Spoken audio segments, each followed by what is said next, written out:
Goldstein. Today we are doing a limited set review for core set 2021. I will be doing weekly, twice a week streams on my family Twitch channel at FischerMTG. You can also find me on my YouTube at DanaFischerMTG.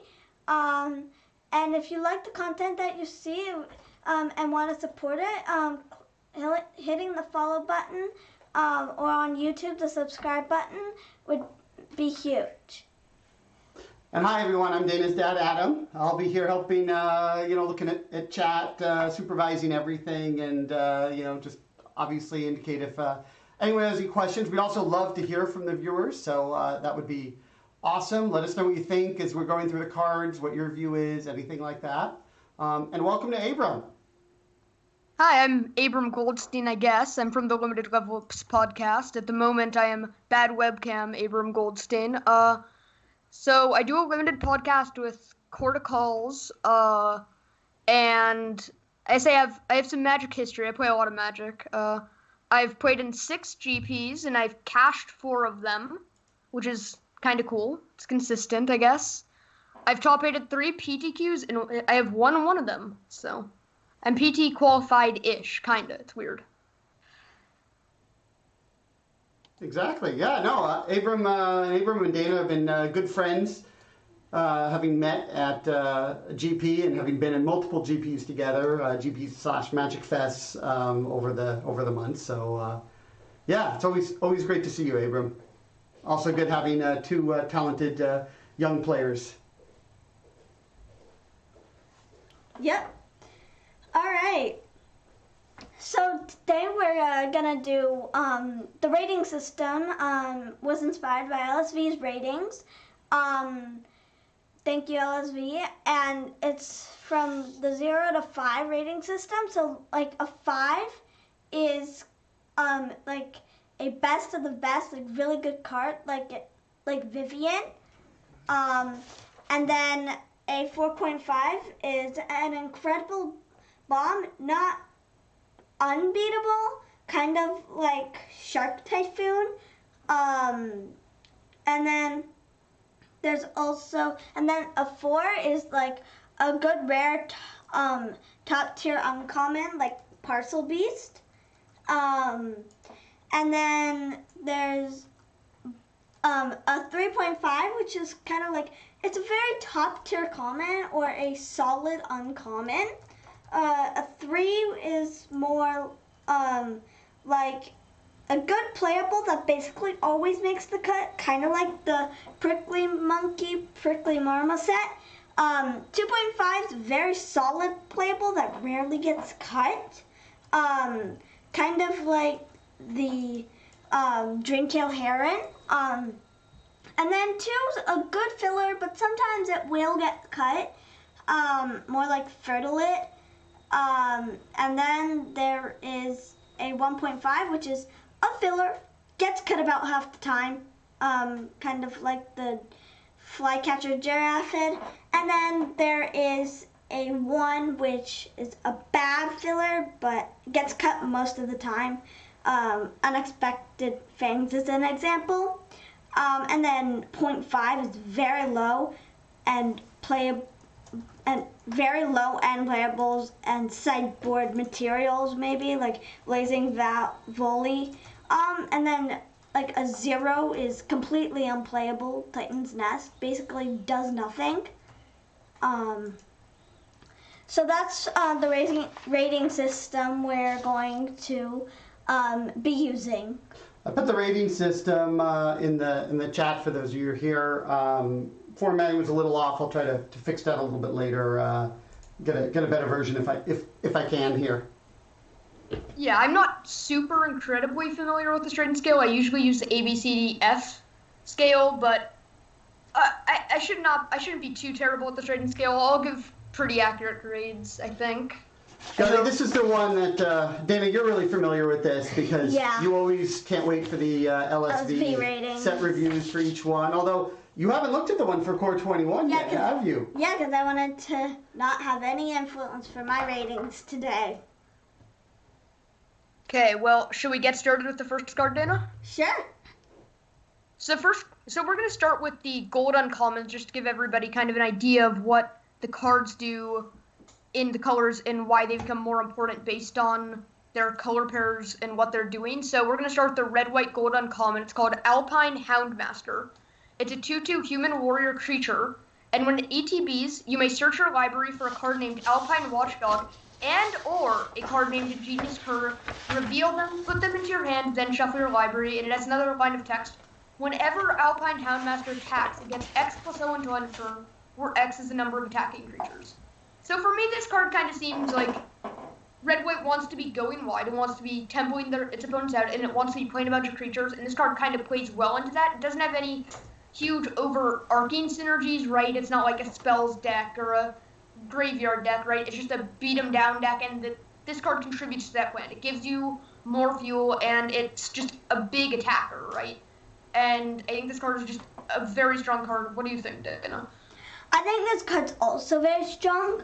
I would rate it like a 3 because it's a 2-mana 2/2. It's a little harder to cast, and when it attacks, it will at least get +1 +0, and it could get more, and it can be card advantage if you have the Alpine Watchdog and or the Igneous Cur. So I think this card's very strong, so I would rate it a 3. Yeah, I think I would rate this card a 3.5. I think this card is like about the same level as Blood Turtle, right? This just does so much work in these red-white decks. This will be attacking as a 4/5 power creature a lot of the time, and you're usually fine if it trades off because you just got 2 cards worth of value from your 2-drop. And if you can cast this on 2, you can cast the 2 cards you're getting with it, right? And this card just doesn't fall off in the late game. 3 bodies, even if they're not super significant, are still 3 bodies. Yeah. I would agree with you. I think I could bump it up to a 3.5. Yeah, and just for people who don't know, the common dogs that it's getting, one is a 1 and a white for a 2/2 vigilance, and one is 1 and a red for a 1/2, and you can pay 1 and a red to give it +2 +0 until end of turn. So our next uncommon is Conclave Mentor. It is a 2-mana 2/2. It's the Selesnya uncommon gold signpost. If 1 or more +1/+1 counters would be put on a creature you control, that many +1/+1/+1 counters are put on that creature instead. When it dies, you gain life equal to its power.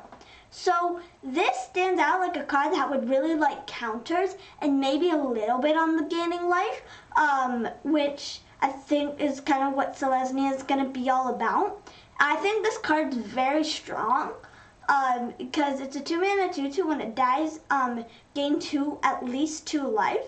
And if you put more +1/+1 counters on creatures, you get to put an extra 1. So I think this card is very strong, and I would rate it a 3.5. Yeah, I agree with you on basically all those points. It's just a great synergy piece for green and white. It puts counters on itself. It works well with everything that says put a counter on a creature you control, right? And just for 2 mana, there's like really not much downside on this card because it's just a good body by itself, right? So I think this card is a 3.5, and I could definitely see it being a 4.0. Yeah. So our next card we have here is Direfleet Warmonger. It's 1 black/red for a creature Orc Pirate. And at the beginning of combat on your turn, you may sack another creature, and if you do, it gets +2/+2 and gains trample until end of turn. So this card just kind of is an enabler for these red-black sack decks, right? There is a 4-mana active treason add uncommon in this format, and this just lets you sack that creature, right?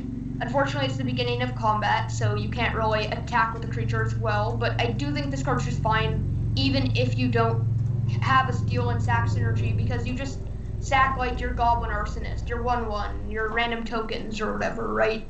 And you end up getting this to a 5/5 with trample, which is very hard to block early game. So this card just does like the work as a beater and as a sack outlet for the red-black decks that are trying to do the sack thing.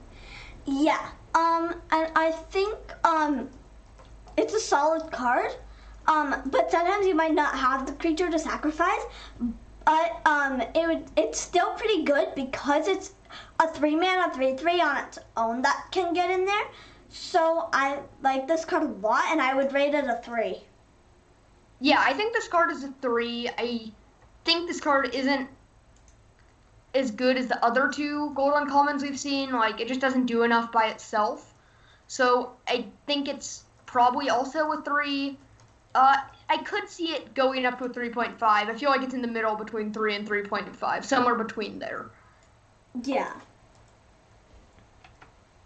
Then for our next card is Experimental Overload. 2 blue and red. It's a sorcery. Create an XX blue and red weird creature token, where X is the number of instant and sorcery cards in your graveyard. Then you may return an instant or sorcery card from your graveyard to your hand. Exile. Experimental Overload. I think this card can be very, very good, especially if you have a lot of instants and sorceries. Like for this card, it can like get you a big creature, and then it can also like return. You may get like a card that you've already cast, like a removal spell, and then you could just get it into your hand. You do have to exile it, but I think this card can be very strong as well. I think it's also not as strong as the first 2, because you still need a bunch of instants and sorceries. So I would rate it along with the Direfleet Warmonger and as a 3. Really? I think this card is a 4, and like just this does so much. If you've ever played with a card that says return target instant or sorcery card from your graveyard to your hand, you just like that effect is super powerful. Lets you do some crazy things, right? And just like for 4 mana, you may not always be casting on 4, but if you play like a shock and maybe like a card draw spell or 2, right, you're gonna make like a 2/2 and get back a spell, and that's just good value for 4 mana. And then late in the game, this makes something that's like a 6/6, a 7/7, and returns a removal spell or card draw spell to your hand, right? I think this card just does work in the blue-red spells deck, and is just splashable in other decks as well, right? Like you play a cantrip, get a spell in your graveyard that's +1 power, draw a card, scry 1, do whatever you want, and then you can even get it back, assuming you don't have a better spell in your graveyard. Like, this card lets you churn through your deck or kill more creatures and makes a big body. So I think I would give this card a 4.0. I could be maybe bumping it to a 3.5. I don't think a 4 would be what I would think of. I think that's rating it a little too high, but given your points, I think I could bump it up to a 3.5. Yeah, I'll stick on a 4. You going up to a 3.5 is pretty cool. So our next uncommon is Indulging Patrician. Whatever. It's a 1 white Sounds black. right. Yeah, whatever it is, whatever its name is. Yeah, Indulging Patrician. 1 white black for a 1/4 with flying. It's a vampire noble. And at the beginning of your end step, it also has lifelink. Sorry, I missed something. I'm reading that. At the beginning of your end step, if you gained 3 or more life this turn, each opponent loses 3 life. So, for me, this card is weaker than our other few cards. I think it's as good as the Warmonger, right? If you do gain 3 life, it does okay-ish, and it's on a good body. I just don't think it's crazy powerful. Like, I think this is probably a 3 or 3.5. Like, it doesn't really do anything too insane. Yeah, I think this card could. I think this card's more like a 2.5. It just doesn't do much. Like, it's not really going to be attacking. It's going to more be blocking, and you have to be able to gain the 3 more life this turn, or it just doesn't do enough. Given that its body is good, I think it can be a 2.5, but I just am not as impressed with this card. That makes sense. I just think that, like, it does enough to never, like, you're never cutting this card when you're playing white-black, right?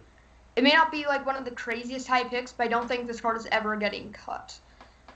Assuming you're in those colors. Yeah. Okay, on to our next card here.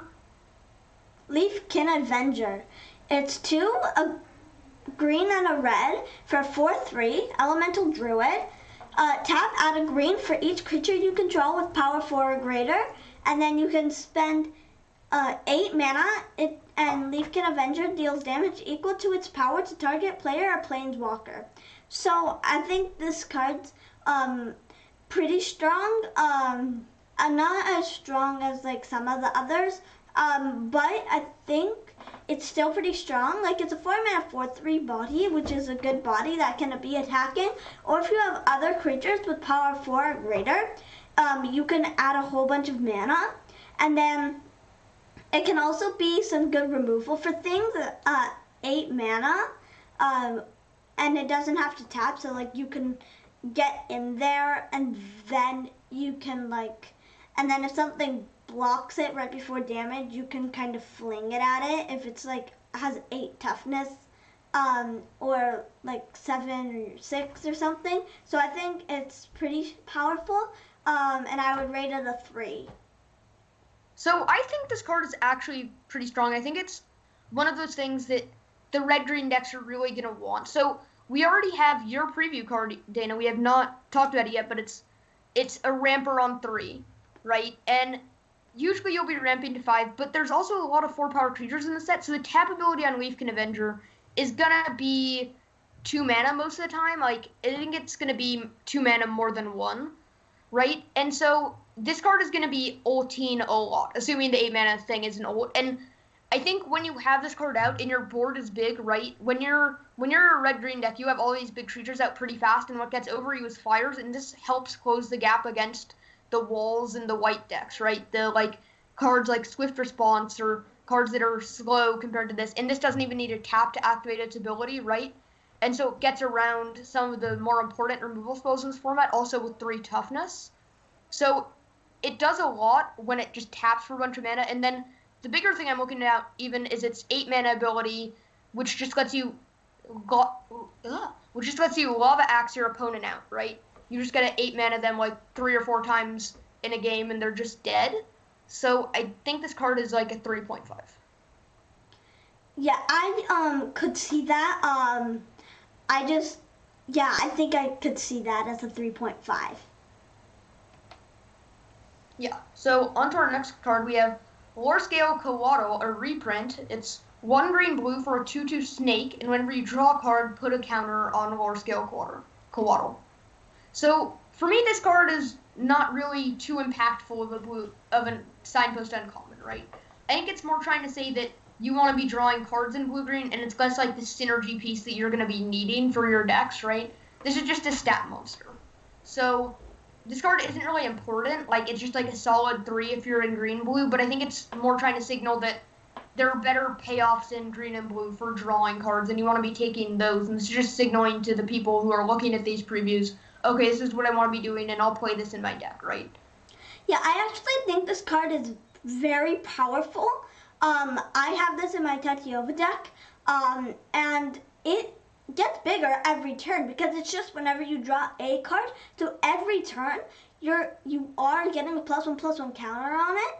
So I think this card's very strong, and I would definitely rate it a 3.5. Oh.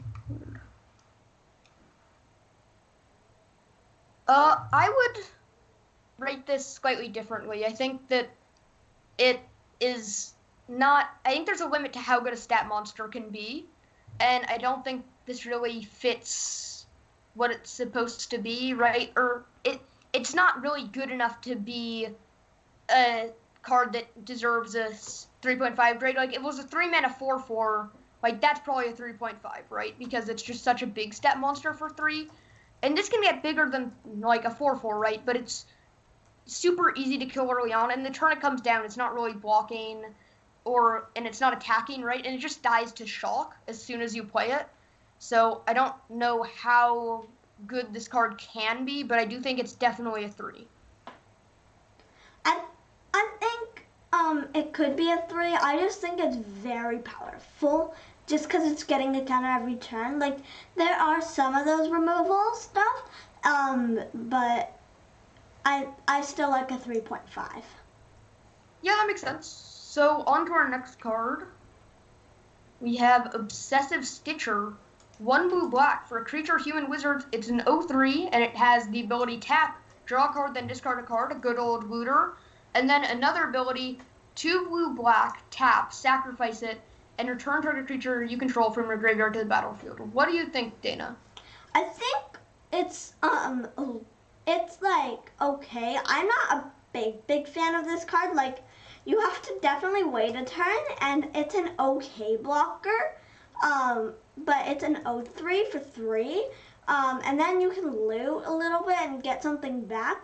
I'm not as enthused of this card, so I am leaning towards more of a 2.5. Oh, really? I think that's low. I think this card is at least a 3.5 from my point of view, right? Because it comes down, it probably brick walls an 0/2 or a 2 power creature, which you're wanting to do on turn 3, right? You want your 3-drop to be able to block 2 power creatures. So it does that, and then it survives a turn. You loot once, right? You discard any creature card in your hand that's like big, right? And we have some pretty good reanimation targets. And then the next turn you just sacrifice it and boom, get back your 5/7 hexproof and it's game over kind of thing. Like, this card just seems strong enough just by itself, right? It doesn't need anything else really to do well. Like, you can probably discard, you probably will have a creature big enough that you want to discard it in your blue-black decks. So this card just does that, and just being an 0/3 looter for 3 mana is already, I think, a 3.0 ability. So I don't know, so I think this card is definitely a 3.5 and could very possibly be a 4. I disagree with that because it doesn't do a whole lot. It because it's very susceptible to like pacifism or well, not pacifism but some other stuff, and it just and so it's not that good in my opinion. So I'm definitely not a 3.5, maybe a 3, but that's a little stretching it. Let me ask you a question. What do you want out of your 3-drop, right? Do you want it to trade with their 3-drop? Do you want it to be like this good creature that they have to deal with? Because I think this is a card that as soon as it comes down, your opponent has to kill it or you just run away with the game. I think in my for me, my 3-drop, I like a 3-drop that can deal with their 3-drop. Not that just sits there and does stuff, because then they can have something that to do with it. And then you get no use out of it. Yeah. I just think that on turn 3, you being able to play your own mini game card, a card that makes the game all about it, is probably more powerful than just a 3-mana stat monster, right? Like, they have to have removal as soon as you play this card or they're going to lose the game, right? You're just going to get way too much value. Well, yeah, but it can also come down later in the game because you're not always going to draw that on turn 3. So, like, if you draw it, like, very late in the game when you have no cards in hand, the looting ability is just very bad. And sometimes you might not have stuff, like, a good thing to get back with the 4-mana ability. Because in blue-black, you're more controlling the game. So you more, like, counter their spells that are killing your creatures. So your creatures stay on the battlefield. Yeah, that makes sense. I think let's move on to the next card. I just want to say I think this card is definitely a 3.5 or a 4, so. And it's good in the late game, in my opinion. But on to the next card. Just wanted to comment, by the way. So we just got a raid from Seraph6, a.k.a. Logan. Thank you, Raiding Logan. with a party of 27. Hello, everyone. Hello. Dana, you want to say what we're doing here today? Yeah, today we are doing a Core 2021 limited set review with a special guest, Abram Goldstein. Yeah, hi everybody. I'm Abram Goldstein. I co-host the Limited Level Ups podcast. You may have heard of that, you may have not. It's not too crazy big. I do it with protocols. Hi, German Garyok. How's it going? All right. And also, I'll put it in chat. Formatting's a little messed up, but put in the rating scale that Dana and Abram are using based on LSV's 0 to 5 scale. All right? All right. Yeah, and on to our next card, Twin Blade Assassins. 3, a black and a green, for a 5/4 elf assassin. At the beginning of your end step, if a creature died this turn, draw a card. I think this card is very good because it's a creature. It's not a creature you control. So like, especially if you have a lot of removal, you can then you can like be drawing cards off of your removal. So all your removal will then have destroy target creature, draw card at the beginning of your end step. So I think this card can be very strong. Plus it's a 5/4 body. So I think this card is more of like a 3.5. Yeah, I don't think this card is such an incredible payoff for the morbid theme in green black. I just think this is just a super value card, right? It comes down second main phase, you've already attacked with a creature, you get a trigger off of it, right? So it's your 5 mana 5/4 draw card. And then even if they just kill it the next turn, you got value out of it, right? And just being a 5 mana 5/4 body is strong. Like, you're totally fine trading this off after you've gotten your card out of it. And sometimes, like, you'll just draw 2 or 3 cards out of it and it'll be really, really strong. So, like, this is definitely a 3.5, right? It just kind of fits that bill, just being a strong card. And I could see it moving up to a 4. I think most of these gold signpost uncommons are just really, really strong. Yeah. Now So we're our on to next- our Azorius signpost. Yes, this card is Watcher of the Spheres. It's Spheres. Ugh. White, and it's white-blue for a creature, bird, wizard, 2/2 flying. And creature spells with flying you cast cost 1 less to cast, so a little cheap reduction of your flyers, which is really nice. And then it has the ability, whenever another creature with flying ETBs under your control, it gets +1/+1 until end of turn.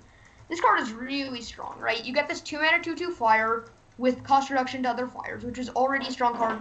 And then the ability I'm even more excited about than cost reduction is the second ability. So this just lets you completely tempo your opponent out. When you have a 3/3 flying attacker on 3 and 4, like, that's just a bunch of damage right there, and then you keep getting the cost reduction. It lets you cast your spells for cheap, and it's just a good body by itself. Like, this card is just really strong. Yeah. I like this card a lot, because it's a bear with flying on its own, and it has flying, which is pretty good on its own. That on its own, I think, is a 2.5, and then it can be a big beater, and it chips away. So I think that adds like another full point. So I think this card, or maybe just to have a point, I think this card's more like a 3.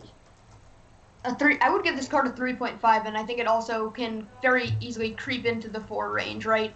Just does exactly what you want out of your 2-drop. It gives you cost reduction, it ramps you, and it just is a great body, and it gets bigger. It just lets you out-tempo your opponent extremely quickly, right? Get in for 3 multiple turns with just tons of damage from your 2-drop. With the cost reduction clause, you can be double spelling with a bunch of flyers and just overwhelm your opponent.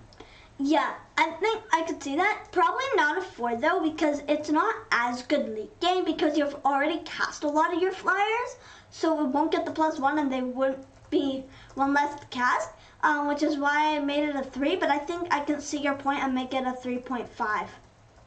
Yeah. Okay, on to our next card.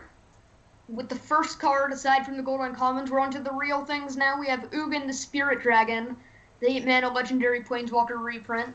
It has 7 loyalty, and it has a +2, which is deal 3 damage to any target, a -X, where it exiles each colored permanent with CMC X or less, and then a -10, you gain 7 life, draw 7 cards, and then you may put 7 permanent cards from your hand onto the battlefield. So this card is just busted, like, early frontrunner for best card in the set. You just cast it for 8 mana, and the game's over. Like, this card is just just a 5.0. Yeah, I think this card is very strong. It's just really expensive. You're probably not going to be the -X because it includes your creatures. If you don't have any creatures, I think you could use it. But I think that it wouldn't be as strong as the -X. The -10, of course, is just super strong. It's just really expensive, so I would go 5.0. I would say maybe a 3.5 or 4. Dana, have you ever played a game of Magic with Ubben when Ubben was cast? In Modern, in Modern, when I was playing Else and Ubben came down, yes. Yeah, so I play a lot of Cube on MTGO, and Ubben is kind of this bomb card to ramp up to, because as soon as it comes down, you minus X for 5 or 6, right? Even when you have creatures, and you just wipe the board, so that all you have left is this Ubben, right? Your opponent has nothing, you have nothing, and it's just Ubben versus whatever they have, and then Ubben just by itself is super strong. It kills their early threats. So the biggest play pattern with this card is 8 mana, minus, when it ETBs, you just minus X everything away, and then you just plus, and just kill all the things they play. This card is just busted. I don't think there's much disputing it's a 5.0. Yeah, I don't think it's quite a 5.0 because it's expensive. I could see moving up to a 4, though.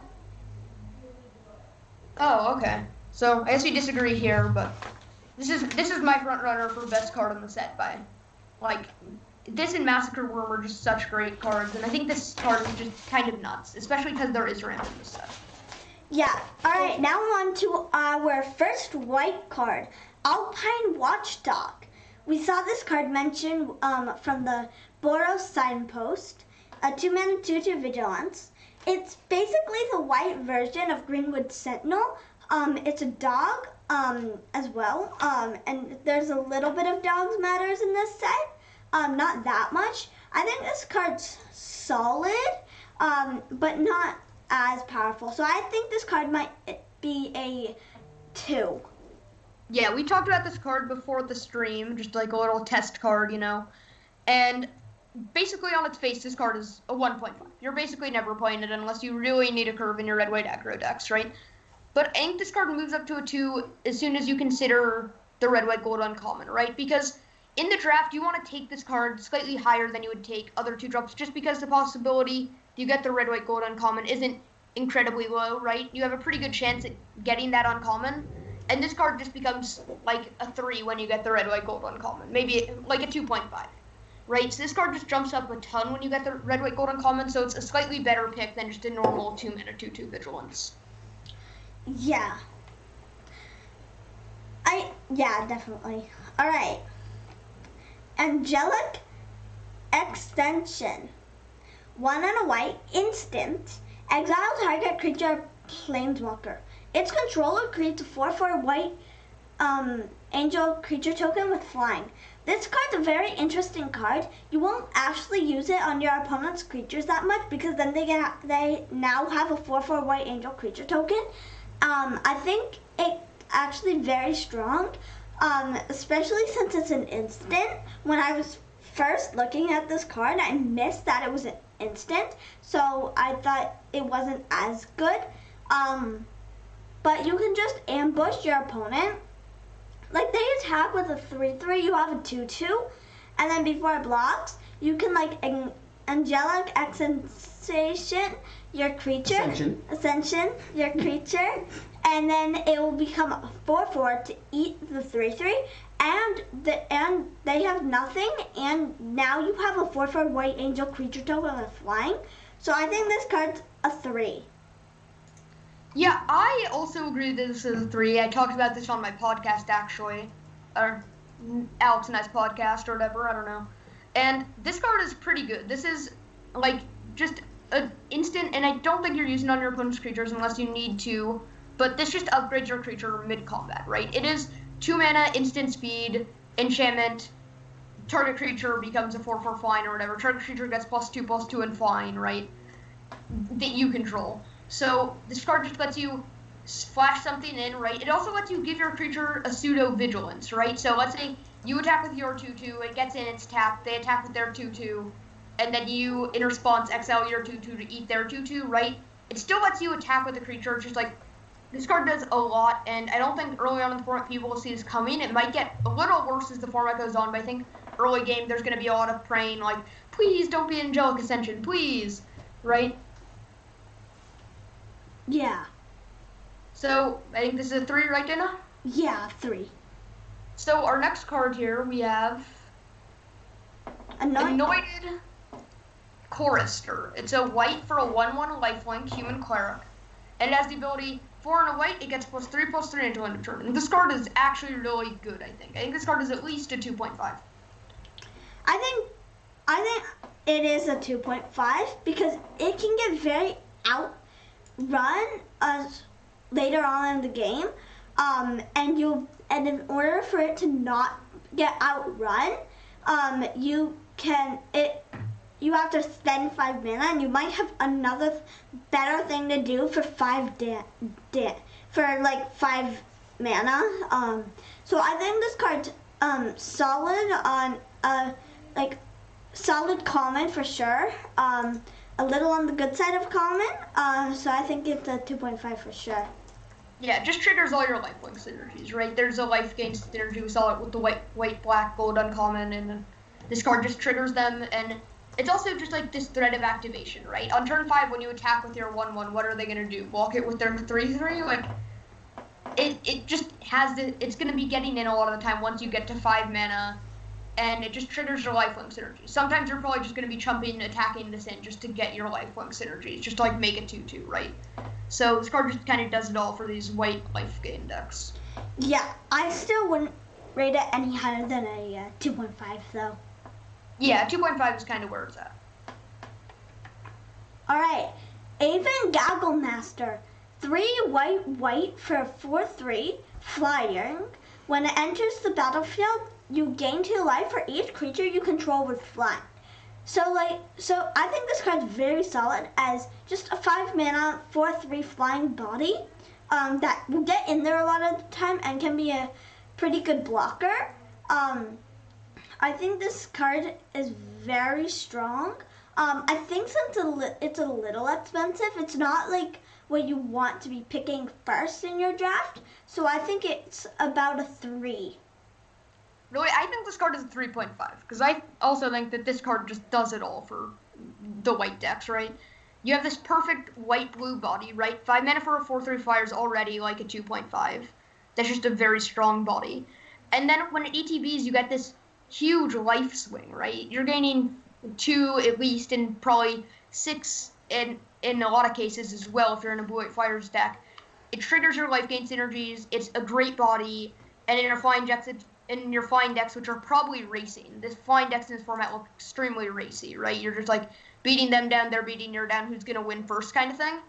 And this card just completely turns the tables, right? When you see this card on 5, it's just like game over a lot of the time. Like, they gained 6 life from their 5-drop, and it's a 4/3 flying body. Like, how am I supposed to deal with this and not just die to their other flyers, right? Yeah, so I think this one's at least a 3.5. Yeah, I think it's a 3. I can agree with you on a 3.5. I think you were thinking a little earlier, Dana, too. It also in sealed, it's clearly a lot more. Yeah, in sealed it's definitely a lot more because in sealed it's like because in sealed you're gonna be playing your more expensive stuff. In draft, since the format goes a little quicker because there's more synergies, I lowered its rating a little bit. Like a half point because it was 5 mana, but I still think it's very strong, and I could agree with a 3.5 for sure. Actually, I think this card gets worse in sealed than in draft, because I think in draft you really get those flying build-arounds or those lifelink build-arounds, and this card is just good by itself, of course, but in draft you're going to be doing more with that ability on it. And so I think it gets slightly better in draft than in sealed, just because in sealed you're probably not going to have such a focused start to the game, where this card does like this crazy thing when it comes down.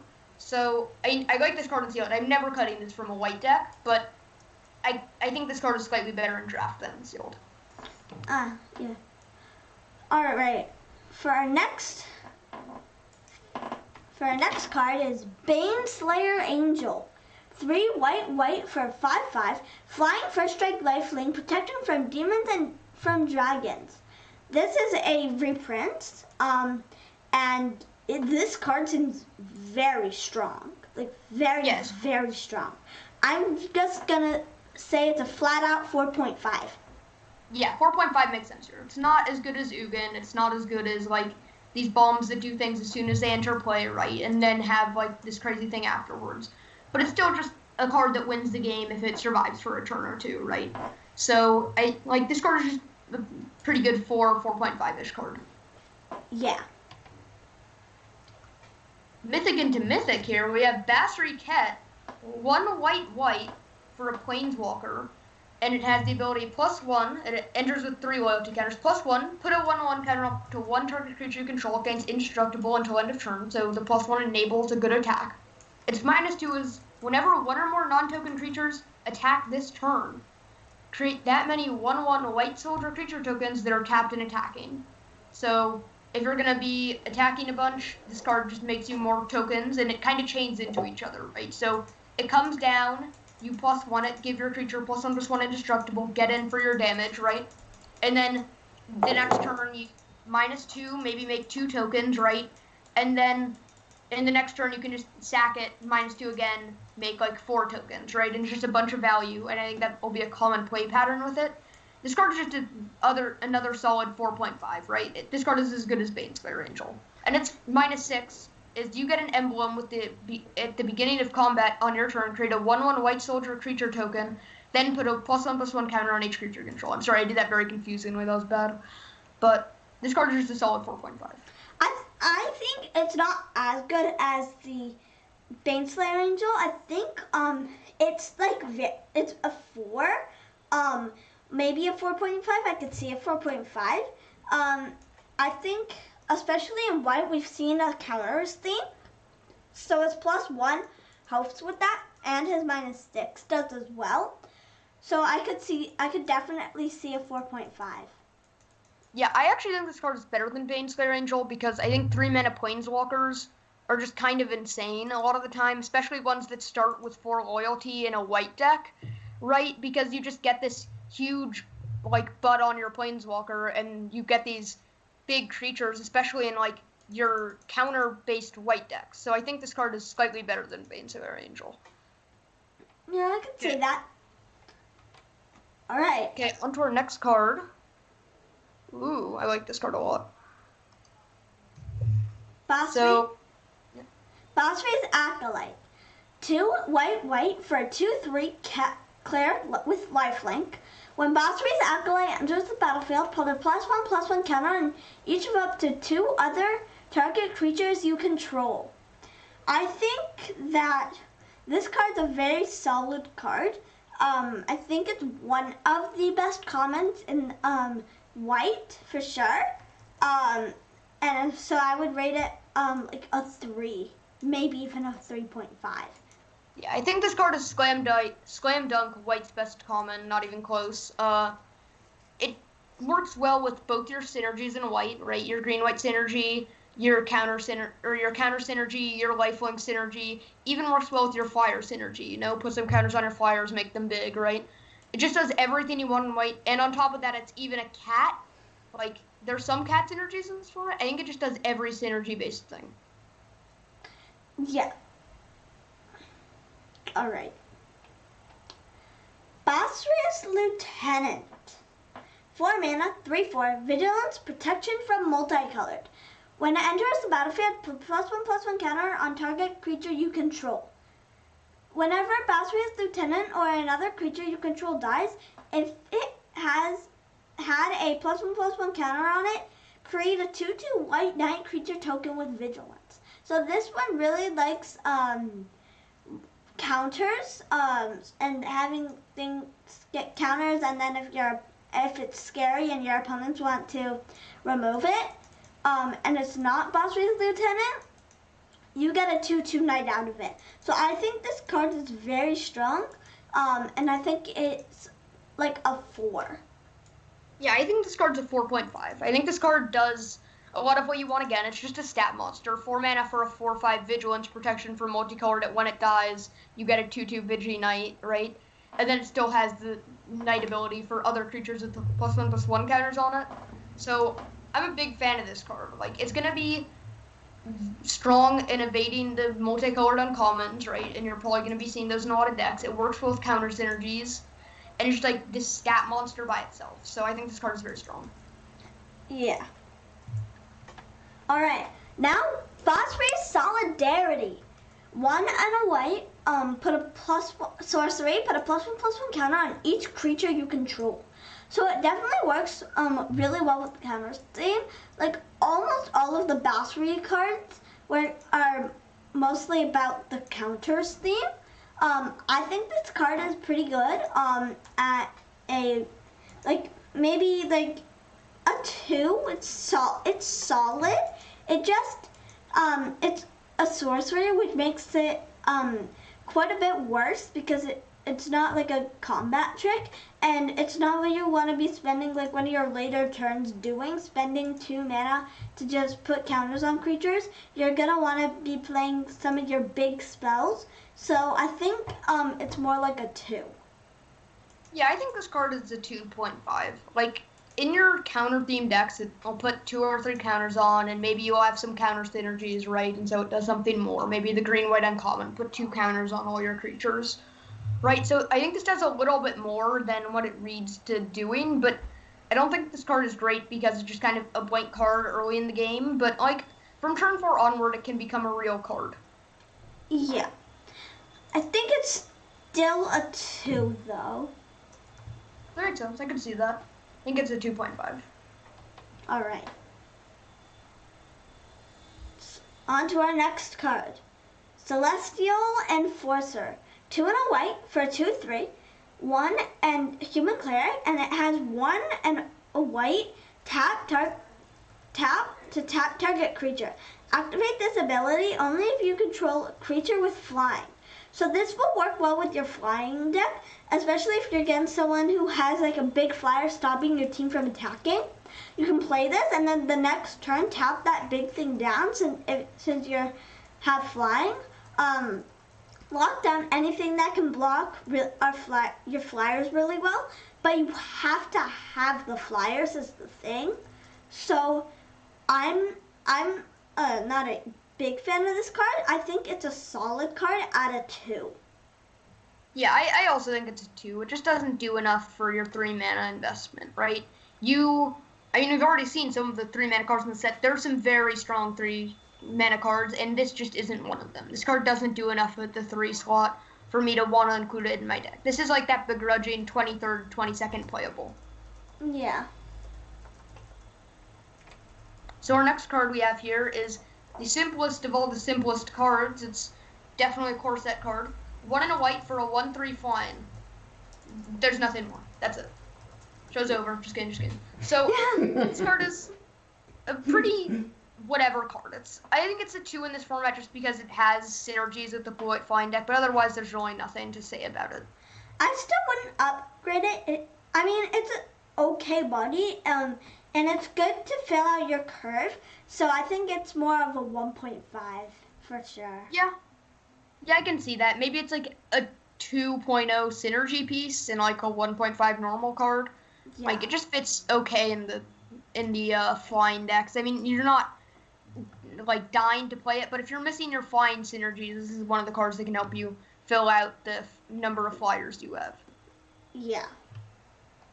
All right. For next card, we have another reprint, Containment Priest. I know people really wanted this for standard, but I don't play standard, so I don't know what for. I think I do know what for, but 1 and a white for a 2/2 flash. If a non-token creature would enter the battlefield and it wasn't cast, exile it instead. Okay. You have anything to say about this card, Dana? I think it's okay. It's a good body. It's not gonna do much else in Limited. I think this card's more like a 2. Oh, no, wait. I think this card might reach into the 3 sideboard range. Maybe the 3.5 sideboard range. So, we have a Reanimator deck in blue-black, right? And there's multiple cards that reanimate things. Does this card get better? Because I think this card gets a lot better because of that out of the sideboard. So I don't think you're ever really sideboarding this card. It's just a good 2-drop. It's a 2.5 2-drop. 2 mana 2/2 with flash, whatever. Nobody really cares, right? Yeah, I think I still think it's more of a 2. It's an okay body that can come in at any time, but I'm not a big fan of that card at all. Do you think it goes up though against certain decks? Against Reanimator decks. But only if you need 2-drops, I would put it in main deck, and then if you're against a Reanimator deck, I think you probably want to sideboard this, and then it would go up to a 2.5. That makes sense. I just think against a Reanimator deck, as soon as you cast it, it's this card that if it doesn't get removed immediately, half their deck is just going to be turned off. Their entire deck's game plan is turned off by this one card alone, right? Yeah. So I think this card is just a Reanimator hoser in this limited format and every other cube format ever. So our next card here is Daybreak Charger, 1 and a white for 3/1, and it's a unicorn. Don't see those often. No. I have never seen one in real life myself. And when it ETBs, target creature gets 2+0 until end of turn. This card's solid. It's Cavalry Drill Master with a 3/1 body, and it doesn't give first strike, right? Yeah, it's just okay. I think it's not that amazing. Like, I think it's more of a curve filler. But I still think it's like a 2. Yeah, I think this card is a 2.5. It's slightly more relevant than your normal 2-drop in the late game, right? Yeah. So I think this card is fine as a 2.5. And if you do play your 1-drop, like the Anointed Chorister into this, it's like, okay, that's pretty sweet. I like that, right? So yeah, I could see a 2.5. Alright, onto our next card, Defiant Strike. 1 white, instant, target creature gets +1/+0 until end of turn. Draw a card. I think this card's okay, especially I think it's a bit better because of the spell deck. So I think it gets upgraded a little bit. Overall, I don't think it's that amazing. I think sometimes you'll cut it. I think like sometimes to most of the time you'll cut it. So I think it's more like a 2. yeah, we talked about this card before the show, and I was talking about how, looking at the set, I'm pretty high on all the 1-mana cards that say draw a card on them. All the 1-mana instants and sorceries that say draw a card, right? Just because I think that there being a spells deck in this format, and cards with prowess and Spellgorge are weird, make these cards enough better that I'm happy to play them a lot of the time. And I think this card loses a bit of power just because it is a white card, right? It's not in blue or red. But I think that it just being in a set with prowess and Spellgorge weird makes it like just as good as it was in War of the Spark when it was first printed, right? It just does enough in other decks that it's powerful just in a deck with any prowess creature, any red creature, because it's just a 1-mana spell. So I think this card is also probably a 2, but I could see it being a 2.5 depending what deck you played on. Alright. One of my favorite cards from Dominaria, Dove. 2 and a white for it's an enchantment. Enchant creature. Enchanted creature gets +2/+2, has first strike, and is a knight in addition to its other types. I think this card is pretty okay, and it's pretty good if it doesn't get removed or your creature doesn't get removed. I think it gets a little I think it like gets a little bit decreased in a rating because it's an aura, but I think if it sticks, it can be very strong and can run away with the game. But because it's an aura and can easily just get 2 for 1, I think it's more of a 2. Yeah, this card is just a 2. I mean, this is a flying format. There's a bunch of flyers, so it's all right. I mean, I think this is more of just a red-white aggro card. You put it on your 2-drop, you get in for 4, they have to kill it, or they're just taking a bunch of damage from it. If this lives on a creature for 2 turns, you're doing pretty well with it, right? That was good enough. Yeah.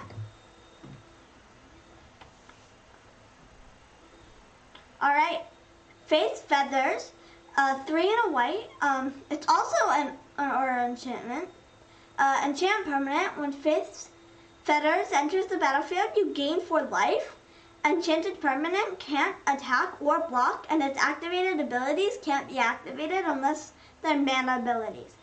This is kind of removal that gains you 4 life, which turns on a lot of your life gain effects. I think that this card is pretty good, pretty good. I like it. It's removal, essentially, and it gains you for life turning on your gaining life synergies. So I think because of that, I think this card is 3. Yeah, I think this card is a 3.5. Basically, this card says 4 mana, destroy any non-token or non-land permanent until this leaves the battlefield, gain 4 life, which triggers all your life gain synergies. Pretty simple, strong card. Yeah, I could say a 3.5.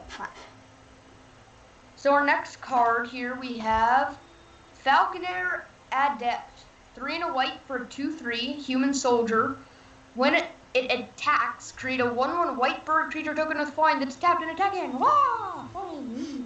So this card is interesting. So the ability on it is pretty strong, right? But the bigger thing is the body is incredibly small, right? If you can go off with this card, it does a lot. But when it comes down, it's probably not going to be your best attacker, and it's probably going to be pretty easy to just block.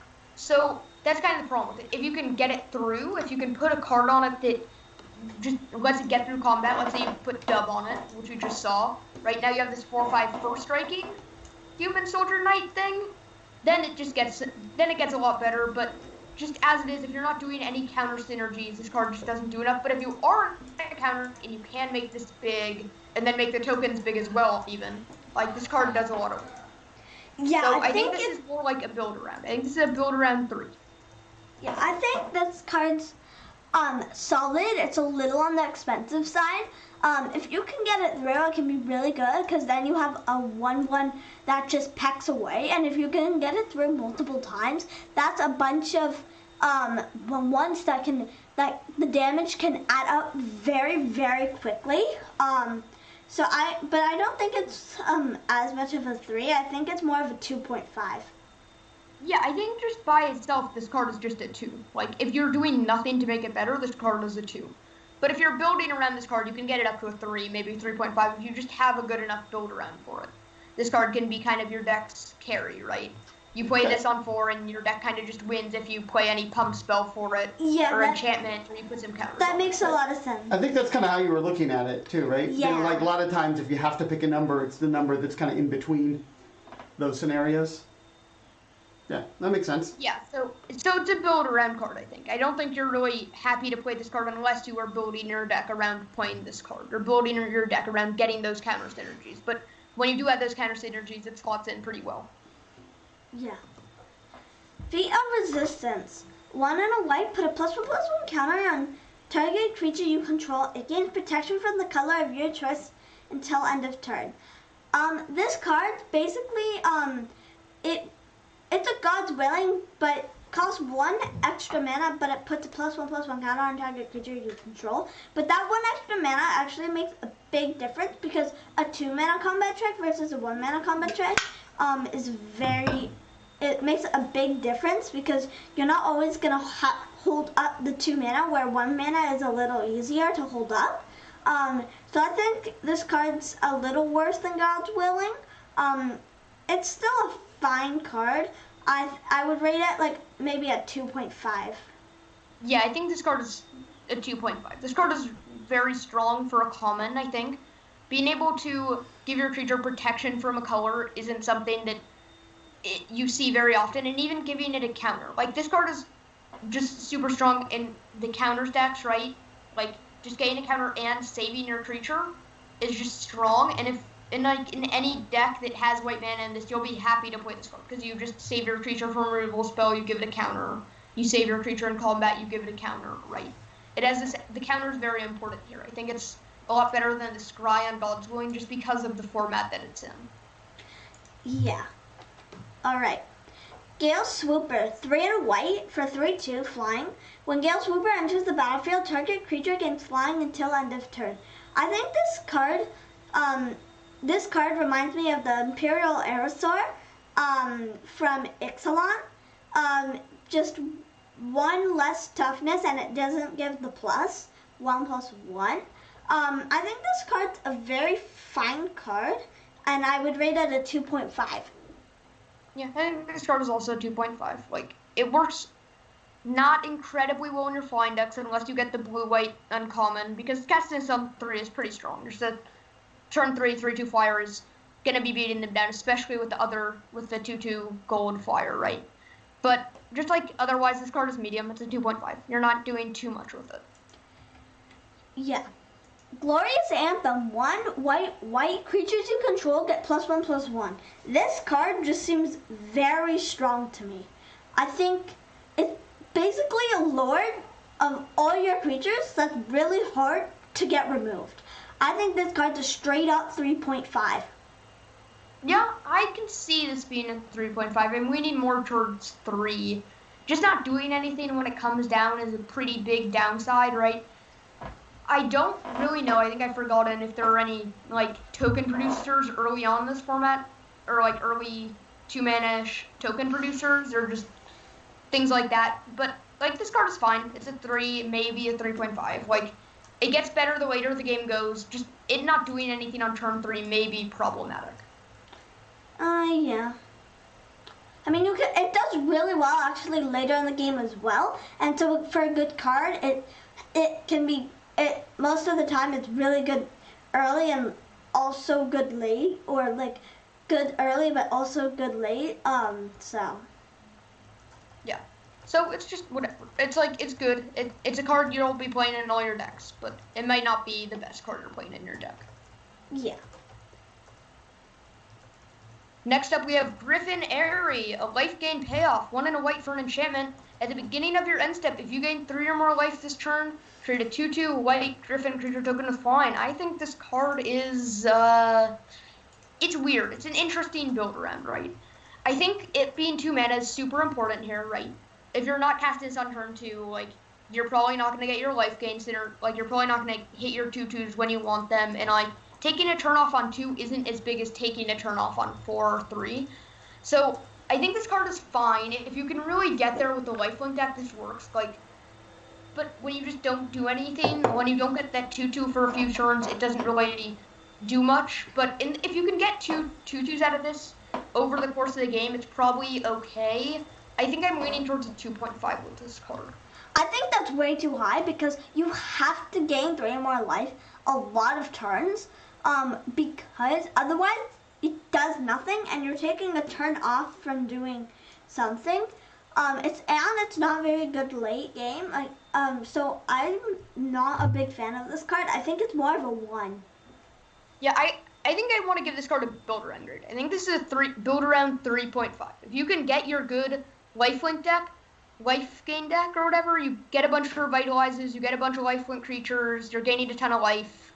Like, this is really strong. Making a 2/2 almost every turn with flying is just, that's so much. That's like really strong and it's worth your 2 mana investment. But if you're not in that life gain deck, this card is bad. This card is like a 1.5. If you're not in that life gain deck and you maybe have like 3 or 4 ways to gain 3 life every turn, like this card just isn't incredible if you're not doing that life gain thing. Yeah. Alright, Idol of Endurance. 2 and a white, it's an artifact. When it enters the battlefield, exile all creature cards with converted mana cost 3 or less from your graveyard until Idol of Endurance leaves the battlefield. 1 and a white and tap. Until end of turn, you may cast a creature spell from among the cards exiled with Idol of Endurance without paying its mana cost. This is definitely a build around. Like if you have a lot of cheap things that then will die, then you can get them all back one at a time without paying for only 2 mana. I think this card's pretty I think this card's like pretty strong. I think it's solid, not like you're gonna like cut it half the time. So I think this card is more of a 2. Yeah, I think this card is pretty strong actually. So 3 mana, get back 3 or 4 creatures from your graveyard, put them onto the battlefield over 3 or 4 turns in the late game, right? And it doesn't enter tapped either. So I think this is more like a turn 5, turn 6, turn 7 card where you're kind of 2-for-1ing with it, right? Like you're playing 5 mana, you're getting back one of your creatures, and then the next turn you're paying 2 mana to get back another one, and maybe even the next turn you're getting 1 more creature back. So it's doing some things with the creatures in your graveyard, right? It's just this recursion that's very efficient. Yeah. So I would give this like a 2.5 or a 3 just because I think this card is a very strong late game card for your aggro decks, right? Yeah. Legion's Judgment. 2 and a white, destroy target creature with power 4 or greater. This is a reprint. Although I don't think it's as strong in this set, because as you saw, a lot of the creatures aren't with power 4 or greater. I think that it's more of a sideboard card if you see a lot of big things, especially against red and green. But overall, I think this card's like a 2 or a 1, maybe even a 1.5. Yeah, I was doing a quick skim of the set. Outside of red and green, it looks like there's like maybe 6 4 power or more creatures in the entire thing besides red and green at common or uncommon, and mostly at uncommon. So this isn't a card like Void Banish that you're main decking almost all the time. This is a card that you have to be sideboarding, because if you're not sideboarding, you have this like pretty high chance that you just get paired against one deck that has some number of those 3 colors and no red and green cards, and it's just like this card is a blank half the time. Like most of the time it's just a complete blank, and so it's not going to be worth putting in your main deck, unless you're really short on playables, or you're playing paper Magic and you know what other people are playing, right? Yeah. Alright, we're on to our next card, Light of Promise. 2 and a white, it's an aura. Enchanted creature has, whenever you gain life, put that many +1/+1 counters on this creature. Another life gain payoff, but it's an aura, so I'm not that big of a fan of this card. Like, it can get removed easily, and it does nothing unless you're gaining life, and it's, so I think this card's a 1, maybe a build around 2.5. Yeah, this card is bad. It's not a very good card. There's some interesting scenarios with it. If you put it on a lifelink creature early in the game, right, you put it on your Anointed Chorister, get in for 1 that turn, it becomes a 2/2, get in for 2 the next turn, it becomes a 4/4, so on and so on. Like, you can have some interesting scenarios, but otherwise this card is just pretty bad. I don't think you should ever play it, basically, so I would give this card like a 1.5 maybe at the best, just because there's some scenarios where it is worth playing, but I think you should basically never play it. Yeah. So our next card here, we have Makeshift Battalion, 2 and a white for a 3/2 creature, human, soldier, what? And when Makeshift Battalion and at least 2 other creatures attack, put a counter on Makeshift Battalion. Saw this card in the World of Spark, it wasn't very good. We see this card here, it's probably not very good. This card is like a 2, maybe a 1.5. Yeah, I'm also not that big of a fan of this card. I think it's also a 2. So our next card here, we have Mangara the Diplomat. Diplomat. 3 and a white for 2/4 lifelink legendary creature, human cleric. Whenever an opponent attacks with creatures, if 2 or more of those creatures are attacking you and or planeswalkers you control, draw a card, and then whenever an opponent casts their second spell each turn, draw a card. So this is pretty strong for your 4-drop. It triggers lifelink synergies. It probably draws you cards, right? They're probably going to be attacking with 2 or more creatures or casting multiple spells on the same turn. So it gains you life, it draws you cards, it has a big butt. I think it's what you want to be doing. I think it's a 3.5 or a 4. Yeah, I also like this card. I think it's a 3.5. Basically, whenever your opponent does something for a second time or with at least 2 things, it draws you a card. So, all right, 9 lives. It has a bunch of kitties. One white. It's an enchantment. It's a hexproof enchantment. If a source would deal damage to you, prevent that damage and put an incarnation counter on 9 lives. When there are 9 or more incarnation counters on 9 lives, exile it. When 9 lives leaves the battlefield, you lose the game.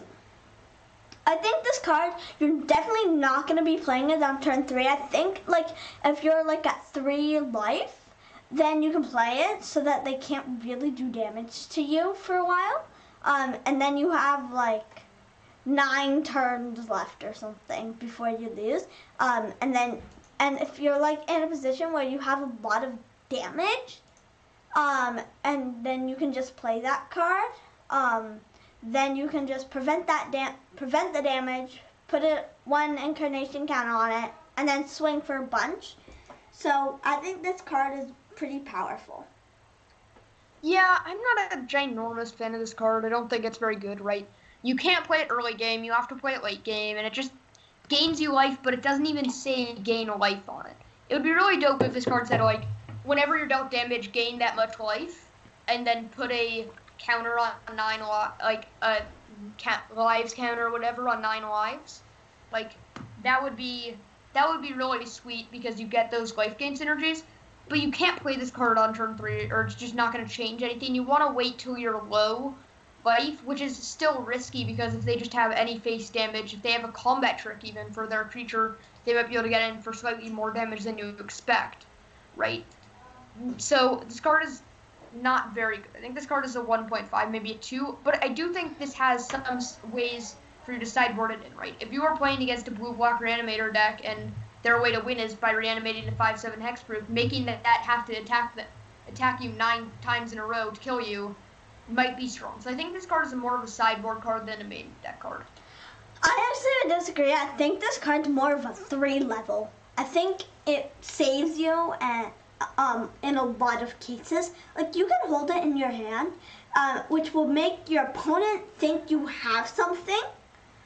So maybe they won't attack, and then once you start getting or if they do attack and then you get low, you can play the 9 lives, and then you can have more turns to deal with stuff.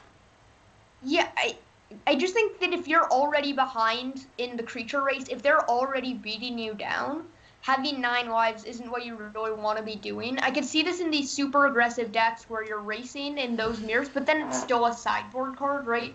Like, against so many matchups, this card just doesn't do anything. Like, against flyers, they have, like, 3 or 4 creatures beating you down, and they're getting 2 turns isn't really going to be enough to let you get out of that position. And especially because you want to wait until you have the lowest possible life to cast it, which is risky. So I definitely don't think this card is very good. I think this card is a sideboard card, and I don't think I ever am main decking it. Okay, I guess I still think it's a 3. So okay to disagree on some, right? Yep. There's different perspectives. All right. By the way, PGH Runner says that this goes well with Solemnity, the 9 lives counter, which is a good point. Where are you getting Solemnity from? But that's not in. I don't think that's in this set, correct? What's Solemnity? I don't know. Is there anything but limited magic? I think that says something about not being able to get counters. Things can't get counters put on them, right? And it's unplayable. Yeah, counters can't be put on artifacts, creatures, enchantments, or lands. Oh. So it's very strong. You can't really lose. Yes. So. It's a combo with like Phyrexian Unlife and Modern. Yes, exactly. Right? My limited modern knowledge of. So it's very good on that front, but unlikely to be assembling that in limited. But it's a great thing to think about in other environments for sure. Yeah. All right. Doggy leader, pack leader, 1 and a white for 2/2. Other dogs you control get +1/+1. Whenever pack leader attacks, prevent all combat damage that would be dealt to this turn to dogs you control. So basically, it's gonna be getting in there because it can't be dealt combat damage because it's just dogs, so it includes itself. I think this card is very strong and a straight up 3.5.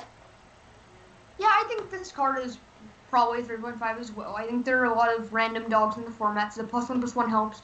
And it just being a 2-mana 2/2 that's indestructible when it attacks. So like that's like a 2.5 ability, 3.0 ability, right? So this card is probably a 3.5 just because the dog's text might become relevant, and it's just a good 2-drop to play by itself.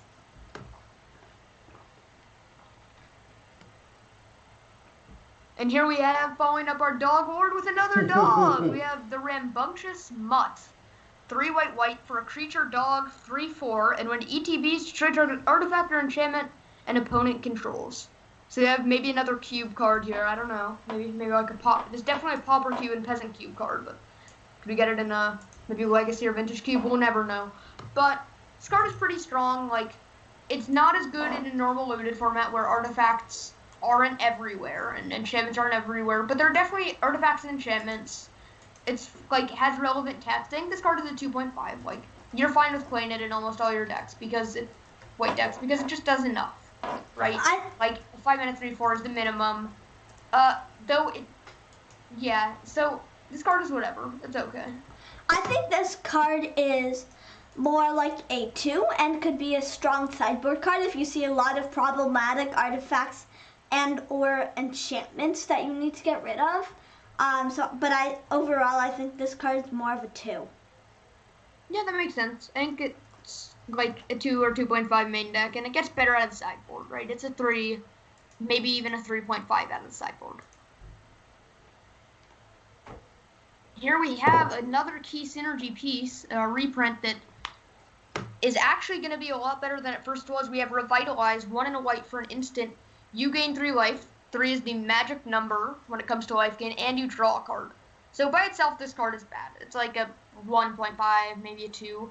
But with all these gain 3 life synergies, right? Maybe it'll be saying 1 and a white, gain 3 life, each opponent loses 3 life, draw a card. Or maybe it'll be saying 2 mana instant, gain 3 life, create a 2/2 flyer, draw a card, right? Like, it does more in the set than it used to, so I think this card is a 2.5. I think this card's more like a 2. I think on its own, it's like a 1.5, but with all the synergies, I think its value goes up a little bit to more of a 2. Yeah, I think it's just like, this is a synergy piece, right? When you're in the decks that have what you need to make this card good, this card becomes very good for your 2 mana instant speed cantripper. So I think I like this card.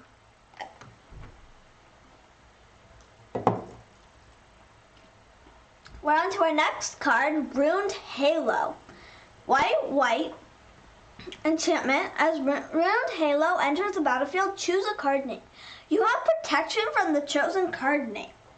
I am not a big fan of that card. I think it's better in Constructed because you know the decks and what people are playing, but you can't really play that. You can't know what's in their decks that's scary, and they're likely to not have multiple copies of it, and it doesn't protect your creatures from it. So I just don't like this card, and I think it's a 1. Yeah, I think this card is something you should basically never main deck. I think there may be some merit to having it as a sideboard card. Like, I think there are going to be some decks that have multiples of cards, have a large number of multiples of cards, even with the red-white Lord, right? Maybe there will be a deck that has 4 or 5 of the same common in it. But I think even then, this card just isn't very good. It doesn't give your creatures protection from those cards. I mean, if you got like 15 Ruined Halos in your deck, maybe it would do better. But I don't think anybody's ever going to get 15 Ruined Halos, right? So I think because they're rare. Yeah, it's a rare, right? You're never going to get 15 of them. So this card is like a 1 main deck, and maybe, just maybe, it's a 2 sideboard. It's probably just a 1.5 sideboard. Yeah. So our next card up here, we have our first Sanctum. There's a Sanctum cycle in the set. There's 5 Sanctums. No, I think there's 6. Yeah, there's 5 Sanctums at uncommon, 1 for each color, and then there's a rare Sanctum that's 5 colors and does special Sanctum-y things, and this is the White Sanctum. This Sanctum is 1 white mana for a legendary enchantment shrine, 5 and a white, tap target creature. This ability costs 1 less to cast for each shrine you control. So actually, I don't hate this card. I don't think the shrines are very good. I think there's 1 good shrine, and I don't think this is the good shrine. I think there's like exactly 1 good shrine, and that card is the black shrine, which we'll get to later. I think that's the only good shrine. I think that card is great, but this card does pair very well with that black shrine. So if you are gonna pick up a copy of the black shrine, you'll be happy getting maybe a Sanctum of Tranquil Light on the wheel, right? You won't be upset about putting one of these in your deck if you do have those Sanctum synergies. Yeah, I think this card's more like a 2. It's a solid card, but I'm not sure it's that amazing. And it's just for each shrine, so it counts itself, so it's always gonna be 5 mana. Yeah, I think this card is a 0, assuming you have no other shrines in your deck. But if you do have some of those shrine synergies, the bigger part about this is just it's a 1 mana shrine that triggers your other shrines. It does double what they first did. So it's less about its ability and more about it just being a 1 mana shrine, I think. But its ability will come up sometimes in your decks. I just think this card is like a 2.5 build around, right? When you're building around this card, it gets better because you have your black shrine, maybe you have a blue shrine in your deck, right? And does something good. Ooh, I love this card. This card is Seasoned Hallowblade, 1 and a white for 3/1, and it's a human warrior. Discard a card, tap Seasoned Hallowblade. It gains indestructible until end of turn. Okay, it's a Danto Vanguard, basically. This card's just very strong. Yeah, I think this card's also pretty strong. I think it's like a 2.5 level. Yeah, I think this card is a 3.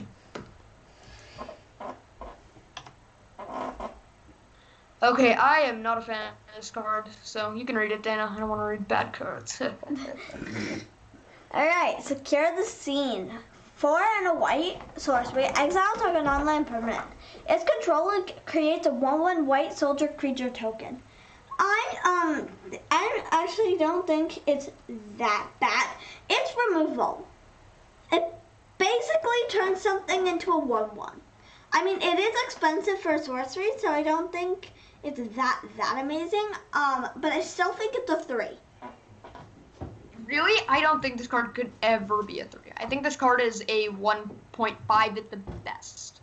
Because, what were some cards we've seen in previous sets that made creatures into 1/1s, right? We saw Kasmina's Transmutation, 1 and a blue, enchanted creature becomes a 1/1 and loses all abilities, right? Like, we've seen that card multiple times and it has been a 2.5 every single time, a 2 every single time, right? And now we have this at 5 mana. Like, I just don't think it can be a 3. I don't think it's powerful enough to be a 3. I think at the most it could be a 2, but I think I'm going to start this off as 1.5. Okay, I could see maybe like a 2.5. Yeah. Just like, how happy are you to spend 5 mana to kill something and give them a 1/1 as well, right? Yeah. So next up we have a Selfless Savior. 1 white for 1 dog. Sacrifice Selfless Savior. Another target creature you control gains indestructible until end of turn.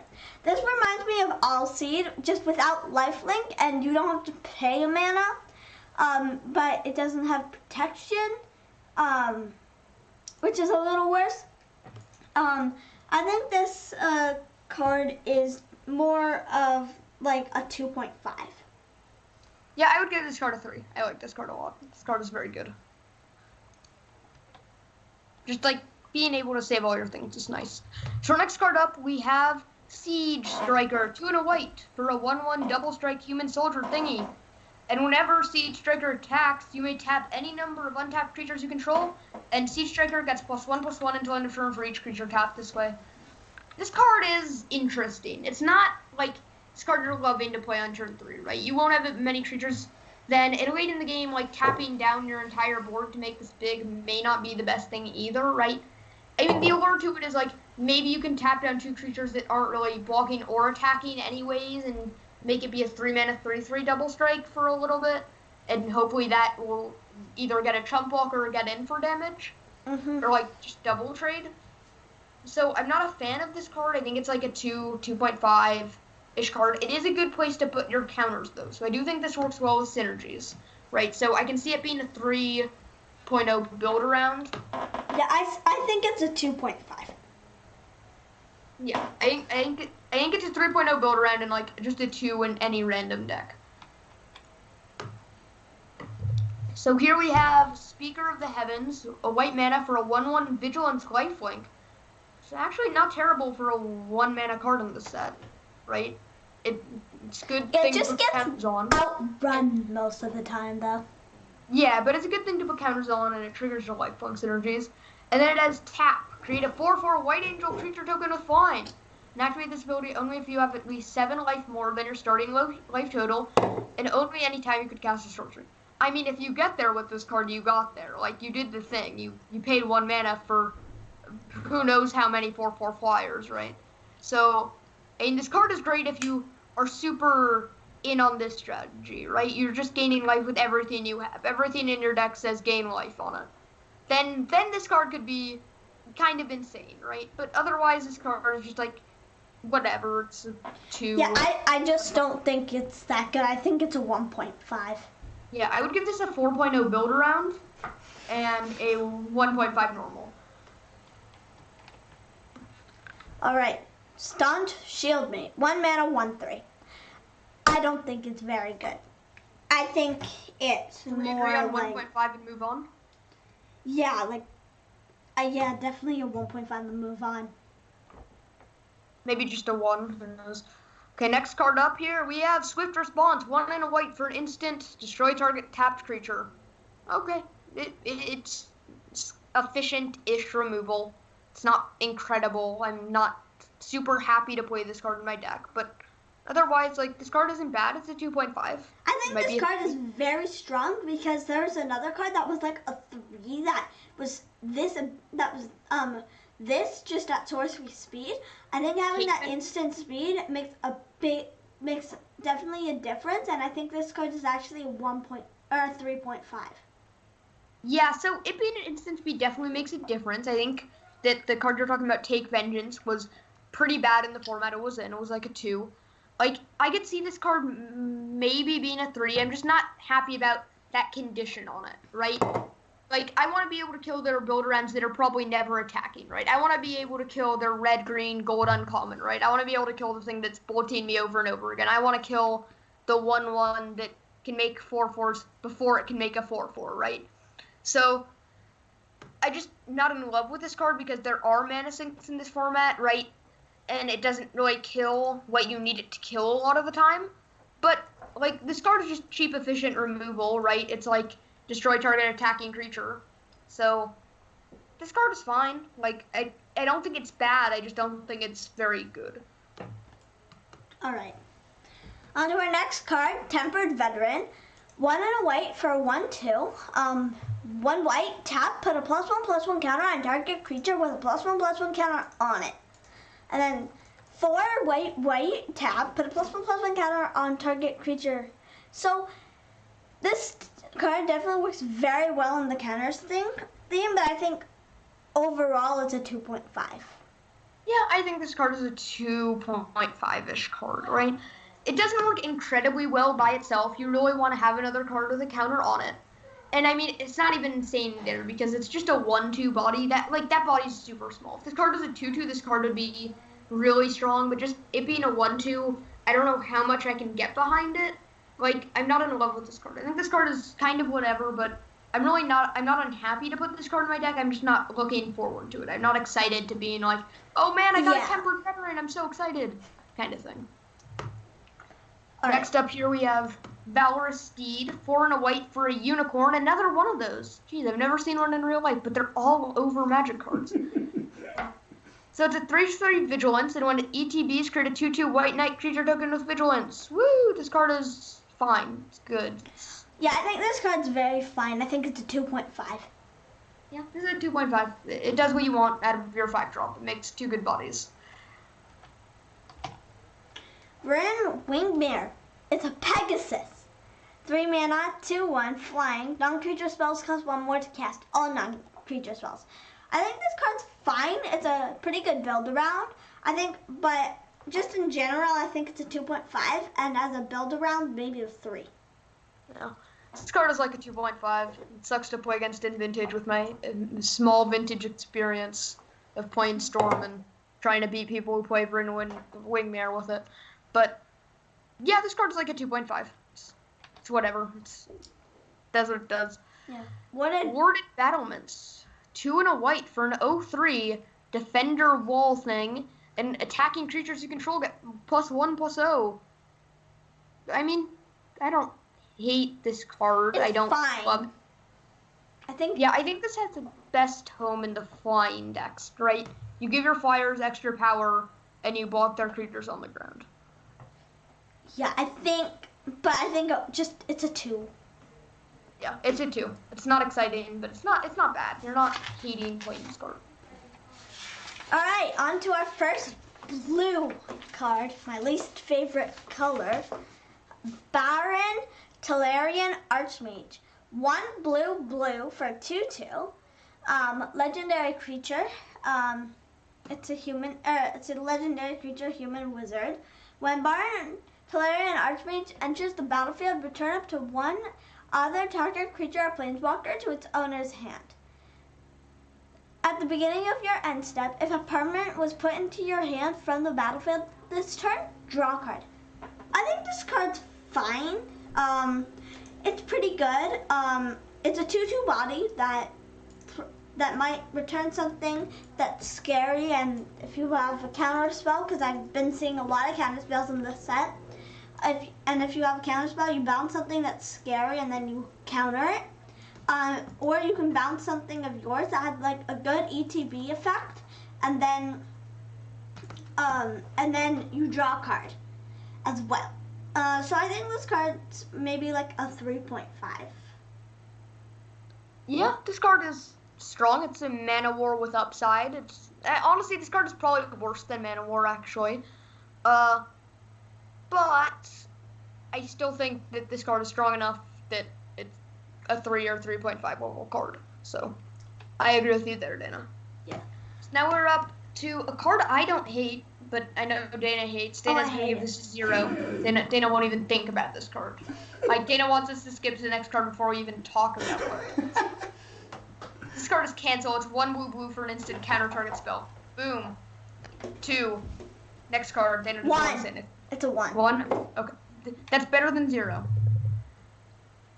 So here we have Capture Sphere, 3 and a blue for an enchantment aura. Flash, enchanted creature, or when Capture Sphere ETBs, tap enchanted creature doesn't untap during its controller's tap step. Solid 2.5.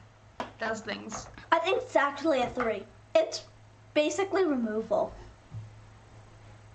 Yeah. Instant. Yeah, this card is better than pacifism when you get to cast it. Like, but I just don't love this card very much. Like, it doesn't get rid of just abilities on a card that are just activated with mana, as long as they're not tap abilities, right? So this card is fine, but I don't think I could agree with a 2.5. Right, discontinuity. 3 blue. As long as it's your turn, this spell costs 2 blue less to cast. End the turn. So basically, if something bad's gonna happen, it's 2 mana counter target spell, and then on their turn, on their upkeep, basically you're making them lose a card that turn, and they don't get to do anything. They do get to untap, but that's about it.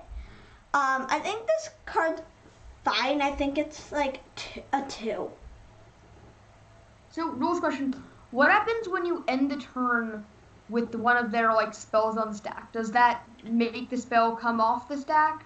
I think I'm pretty sure the spell leaves the stack basically like a counter spell. Yeah, I don't know if anyone in chat knows. That's my understanding as well. Yeah. Is so that just leave stack? nothing else will happen at that point, after this resolves. I mean, I'm not in love with this card, right? I don't think it's insane. It's like a worse extra turn spell, I think. But I do like the ability to end your own turn for 2 mana, right? Because it does let you, like, kind of do some weird things in combat, right? Lets you get around combat tricks. So it can let you get around removal and combat tricks, right? But, so I don't hate this, but I'm not in love with it. I think this card is a 2 or 2.5 level card.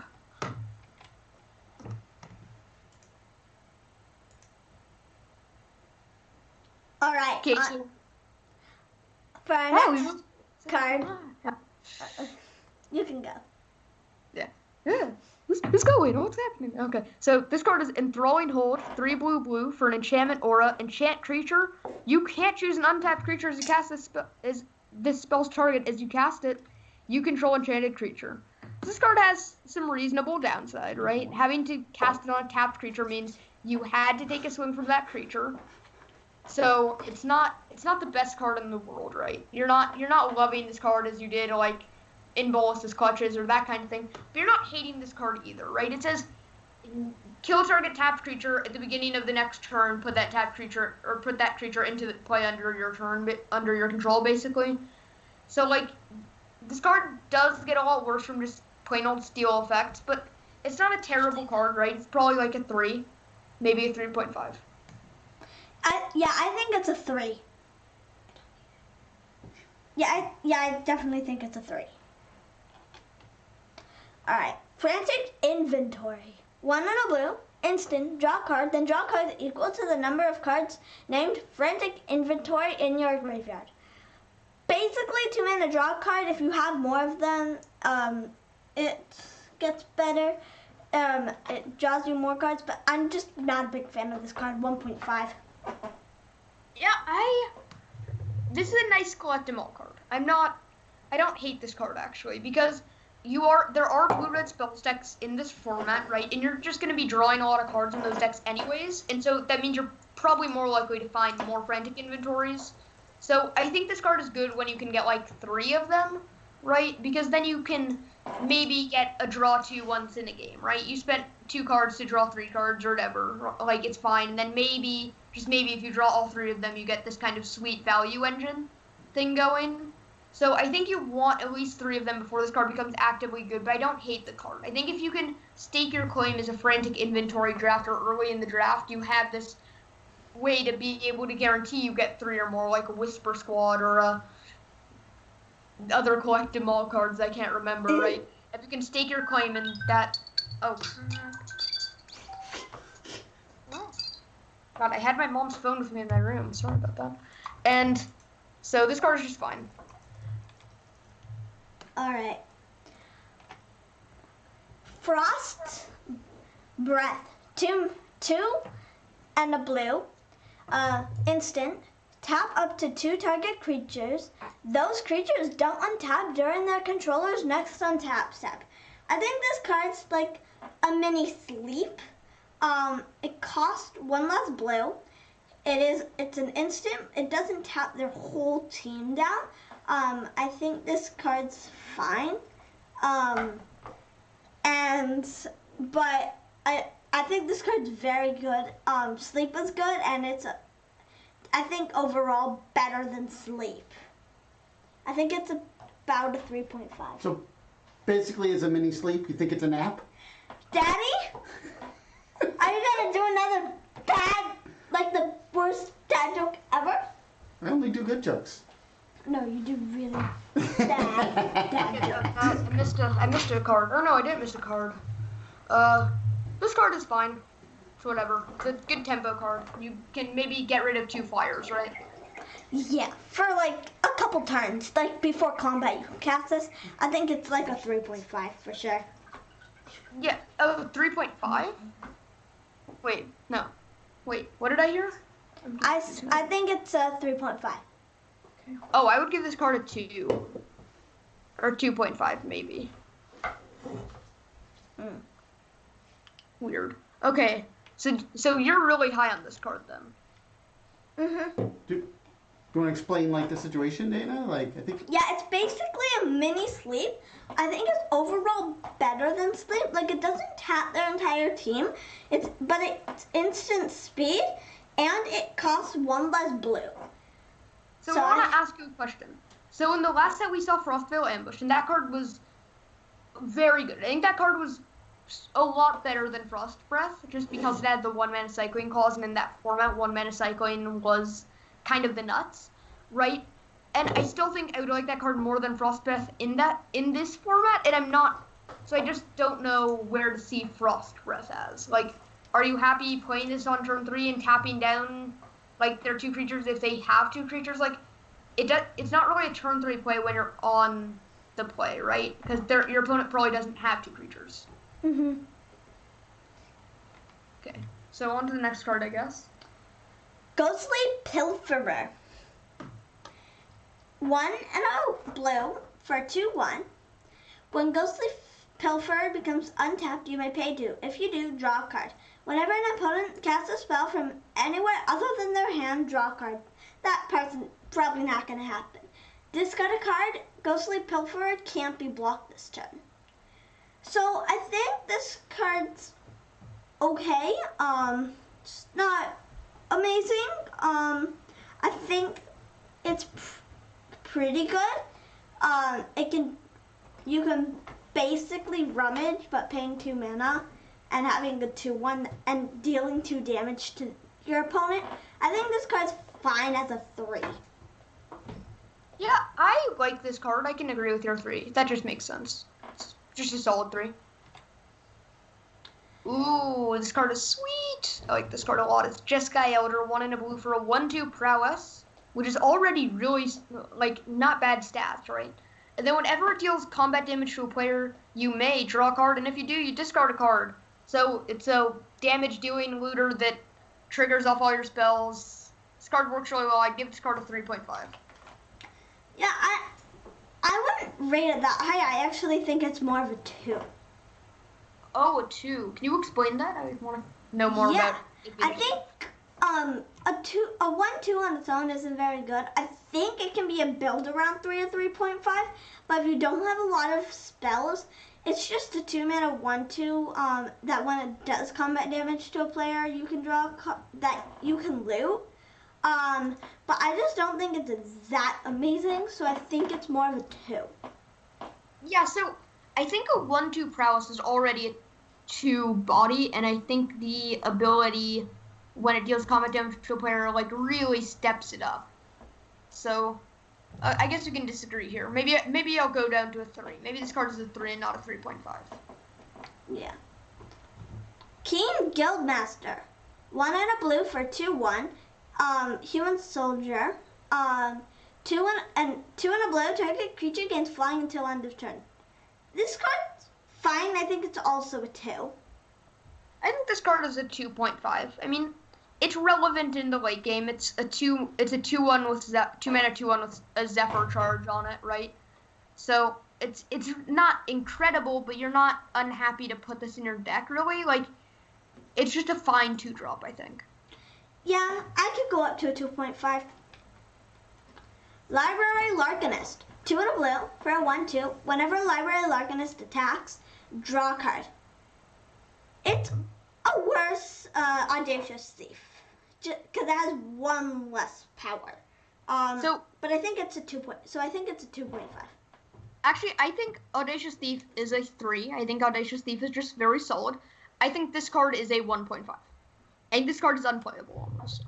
Because I think 1 less power makes a huge difference. How much is a 1/2 going to be trading off, right?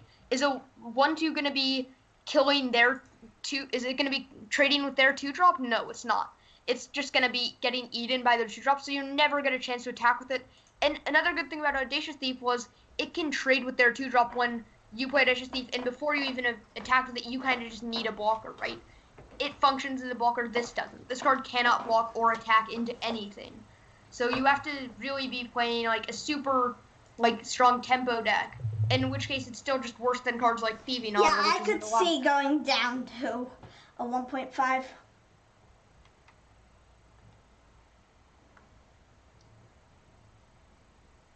Oh, it's very quiet. So our next one is Lofty Lile.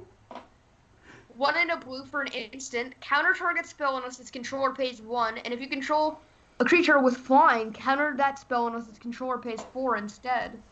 So I actually like this card because, okay, Dana hates it. Dana doesn't ever want to play against it. You hate it because you think it's a bad card or because you don't want to play against it? Because I hate counter spells. I see. So in a flying deck, I actually like this because I think the flying decks are tempo decks, and just like a mana leak, if you do have a flyer on the board, is pretty strong. And I don't hate this in the blue-red spells deck, like counter their 2-drop if you're on the play or whatever, and then, or counter their 2-drop if you're on the draw, 2-drop or 3-drop, doesn't really matter what. Then play a card that cares about spells, maybe you get it back with your 4-drop, they now have to wait a turn before casting any of their spells. Like, I think this card is reasonable. I'm not in love with it. I would give this a 2, maybe a 2.5. What do you think, Dana? A 2, for sure. Yeah, 2? That makes sense. By the way, I want to say hello, everyone. We're up to 23 viewers at the moment. Thanks, everybody, for joining. Several people joining us here. So we're doing some limited ratings, all go ahead and put the rating system in the chat here. Also, we have Abram Goldstein. You beat me to it, Abram. A little quick bio on Abram and who he is, and also it doesn't say there, but Dana and Abram have been good friends for the Magic Fest Grand Prix circuit. Yes. So, everyone, definitely don't be shy here in terms of if you have an opinion on a card or have a specific rating you want to throw out there. We love having to be interactive and keeping things lively. Yeah. Yeah. All That's right, fun. on to our next card. I also hate this card. No, wait, I thought you would love this card. I thought this card would be like one of your favorite cards in the entire set, Dana, because let's think about it. What decks do you play? Creatures. Green decks. What do green decks not have? Instant sorceries. Actually, they have quite a bit of them. Coco, Lead the Stampede. Okay, never mind. I know nothing about constructed magic. You win. You hate this card. Plus, I just hate anything with counter target spell or counter target, like spell or anything, honestly. So, I hate this card. Miscast, a blue, instant, counter target instant or sorcery spell unless its controller pays 3.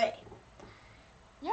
It's a mystical dispute, just for Worse. 1 min on everything instead of just blue spells, but it's only on instant or sorceries.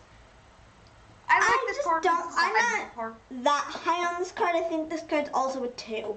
Oh, I think this is like almost unplayable main deck, but I don't hate it from sideboard. I guess it's like probably a 2 from the main deck, maybe. Maybe I'm wrong about that. I think you're right. It's a main deck 2, maybe, just because you can counter you can counter their instant or sorcery, you can counter their removal, and it lets you kind of dodge things. I feel like this is God's Willing, but I think it's a lot worse than God's Willing. Just like a medium card.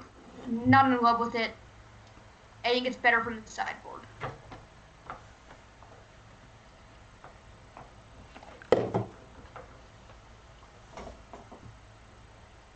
Alright. Go.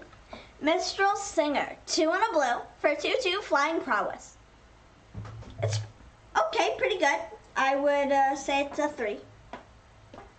I think this card is a 3. I think this card is very strong. I mean, it fits right into the flying decks. It fits right into the prowess decks, right? It fits into any blue deck. You cast any spell, this card gets good, right? So, I like this card. This is just a good improvement to Windrake. Let's never see Windrake again. Ooh, an Opt. I'm high on this card in this format. It's a blue mana, and it's an instant scry 1, draw card. Boom. Nice and simple, triggers all your spells. Does a good job, 2.5 in this format. I think it's a 3. A 3, ooh, that's high. See, I Want to say why? could get I think it's a 3 just because scrying 1 and drawing a card, it's replacing itself but also getting some card selection. And with all this instant speed for only 1 mana, and it's triggering your prowess stuff. Yeah, so I could get behind a 3 if I was always going to be in a dedicated spells deck when I picked up, right? Like, then it's always just a 3, but maybe this is more of a build-around card. You build around Opt, right? You build a deck where Opt becomes a very strong card, but, like, when you're in a normal deck, when you're in Blue-White Flyers, Opt is bad. You're not excited to ever play an Opt hitter, right? So I could see this just being a 3.0 build-around, maybe? Okay. Pursued next up- Whale. 5 blue for an 8/8 whale. When Pursued Whale enters the battlefield, each opponent creates a 1/1 red pirate creature token with. This creature can't block, and creatures you control can't attack each combat if able. Spells your opponents cast that target Pursued Whale cost 3 more to cast. I think this card is very, very, very strong. Like, it's expensive, but it does a lot. Like, your opponent's creatures are going to run into the whale, and then eventually get all killed off, and then you're attacking with an 8/8. Or the creatures are gonna run into other creatures. I think but it's expensive. But I'm still gonna say it's a 3.5. Yeah, I think this card is strong. I think a 3.5 is good. I think this card is great on a board stall. This card wins the game on a board stall, right? But I don't love this card when you're behind. When you're behind, this card just doesn't do enough, right? Because they're probably just attacking you anyways, right? This won't do enough to get you back into the game if you're behind because your opponent's just already ahead on creatures. But I do like the 3.5 rating because I just think this card is a great 7-drop, right? You're happy to play this card on 7 mana. Yeah. Oh, this is a reprint. Reign of Revelation. 3 and a blue, draw 3 cards, then discard a card. Very classic. I think it's a 3. Yeah, a 3 makes sense to me. This card was good in its first format. It'd probably be good here. Read the Tides. Sorcery. Choose 1. Draw 3 cards. Return up to 2 creatures to their owner's hands. I hate that this card is an instant. If this card was an instant, I would love this card. This card would be super awesome. It being a sorcery really changes things. I think this card gets so much worse than a sorcery that I go from having it as like a strong card to having it as like a 1.52-ish card, right? I think it's more of a 2.5. I could see a 2.5. I just don't think this format will be dirty. I don't think you'll have... I could see a 2. I could definitely see a 2. Yeah, a 2 makes the most sense to me. I just don't think you're ever happy with this card. Alright, rewind. Also, don't like this card. 2 blue, blue. Counter target's instant, of course. Counter target spell. Untap up to 4 lands. I just don't like this card at all. I really don't like this card at all. Okay, I have a question for you. Putting aside your hate for counter spells, what card is better? That's a big ask, Abram. Okay, I'm sorry. What card is better, this or cancel? Cancel. Okay. I think this card's like a 0.5. Because it's a 4, because you're not going to just, a lot of the time, you're not going to leave 4 mana up. So, I just don't like this card. I mean, and I don't like it because it's a counter spell, so I think it's a 0.5. So I'm going to scroll through the spoiler of blue really quick, and I just want to see, are there any 4-mana cards that I want to cast at instant speed anyways? And I think there are. I think this card actually gets better than cancel because there is Reign of Revelation in this format, because there is multiple instant speed ways to use your mana, right? There is Opt, there is Frantic Inventory, and even if they don't play a spell into your 4 mana, you can just cast one of those anyways. And if they do play a spell, that's tons of value, right? You countered their spell and gotta do something. So I think this card is slightly better than cancel, maybe 0.5 higher. So I think this card may be a 2.5. It may also just be a 2, just like cancel. I maybe think the it's 1 a mana. 1.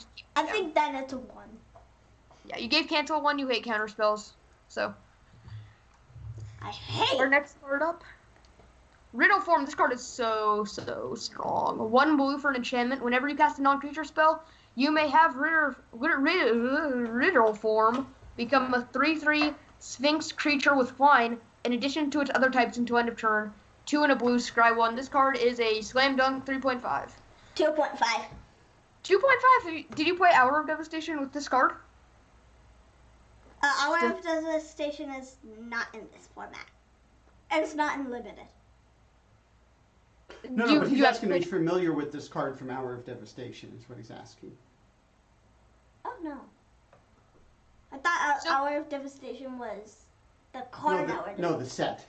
Oh, yeah, I don't remember much of that. You only played a little bit of that, Yeah, I don't remember much of that set. So, if I remember correctly, I wasn't very good at Magic when I played Hour of Devastation. I didn't know much. But what I did know, I listened to a lot of Lords of Limited. And what I did know was that Riddle Form was the nuts in the blue-red spells decks. This card is literally the glue. It's good in every other deck besides blue-red spells, right? It's just such a beater for 2 mana, and then you even have the Scry 1 ability. This card is just nuts. Okay, I think I can see a 3. Yeah, I think once you play with it, maybe your mind will be changed, because this card is absurd. Because they just can't kill it. Did you see Reptilian Reflection in the last set? How good was Reptilian Reflection? It was okay. I know, like, what grade would you give Reptilian Reflection? Like 2. What? Okay, never mind. There's no point. Next card. So we have Marshall Sutcliffe's favorite card in the entire world, almost. 3 blue for a creature spirit with flying. When it ETBs, it's 3/2. Return up to 1 target non-spirit creature to its owner's hand. Woo! We have a 5-mana war with flying. This card is strong. This card's like a 3, maybe 3.5. But Riddle form's better than this card by a lot, so.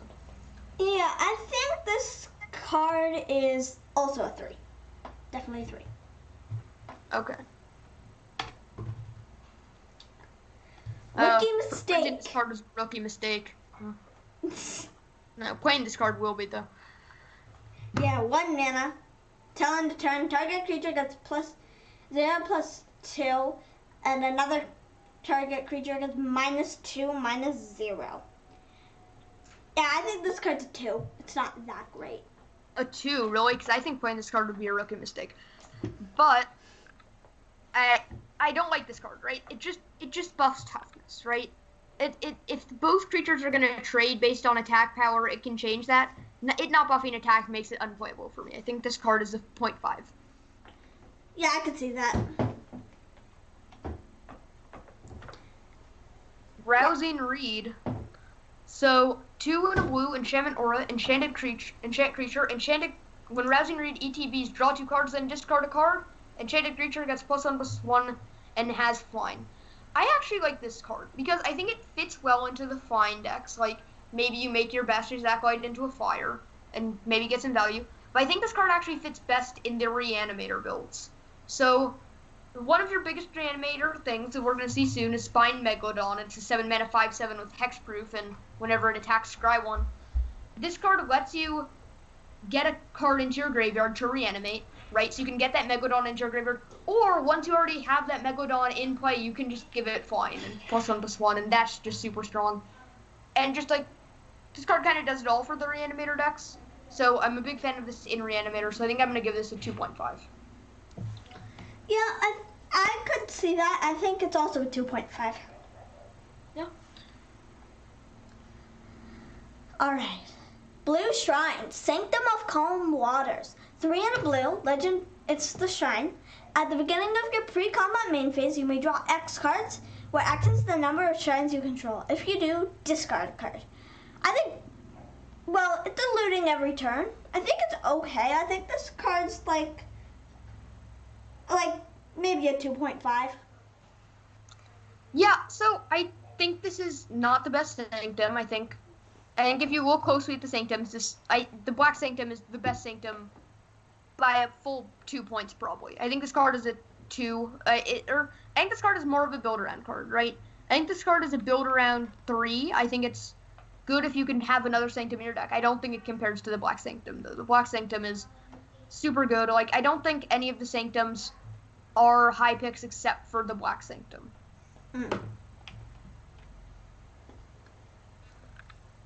See the Truth. 1 and a blue. Sorcery. Look at the top 3 cards of your library. Put one of those cards into your hand and the rest on the bottom of your library in any order. If this spell was cast from anywhere other than your hand, put each of those cards into your hand instead. That last part's probably not going to happen. It's basically a sorcery speed anticipate, but in this set there's a lot of like spells matters things. So because of that, I think it's more of a 2. Maybe a 2.5. I think if Anticipate's a 1.5, this card's a 1. So I think I'll go with a 1.5 for this. I'll just keep it where Anticipate was. Okay. Yeah, I can see that. Next up, we have Shacklegeist. 1 and a blue for a creature spirit. It's a 2/2 flying, and it can only block creatures with flying. Tap 2 untapped spirits you control. Tap target creature you don't control. Okay, whatever. 2/2 flyer that can't block. Doesn't really matter. Yeah, I think this card's like a 2. Yeah, this card's a 2, 2.5 maybe, I guess. It's probably a 2.5. It could, depending on how strong the flyer deck ends up being, this card could end up being a 3, but I think this card is a 2.5. Yeah. I think, actually, yeah, I would agree with that. Shipwreck Dowser. 3 blue blue. 3/3 prowess. When it enters the battlefield, return target instant or sorcery card from your graveyard to your hand. I like this card. I think it's a 3. I think this card is a 3.5. This card is insane. Yeah, I can see that. Do you remember Salvager of Secrets, Dana? It was in Corset 2020. It was 3 blue for the 2/2 return. I remember that. And that card was a 2.5, right? And if this card gets 1 more power and toughness and it gets prowess, this card just is super crazy good, right? It's a threat. It gets back in instant or sorcery. This card's a 3.5, and I could see this going over to a 4. Yeah. All right. Spined Megalodon. Megalodon. Daddy. It's a big shark. Stop being such a father. I guess it is Father's Day. You gotta cut me some slack there. Yeah, sure. Yes. Unfortunately. I'll never understand the random hate between Dana and you, Adam. Oh no, it's just teasing because it's a lot of fun to tease my dad. Makes sense. I can see that. All right, 5 blue blue for a 5/7 hexproof. Whenever Spine Megalodon attacks, scry 1. Megalodon.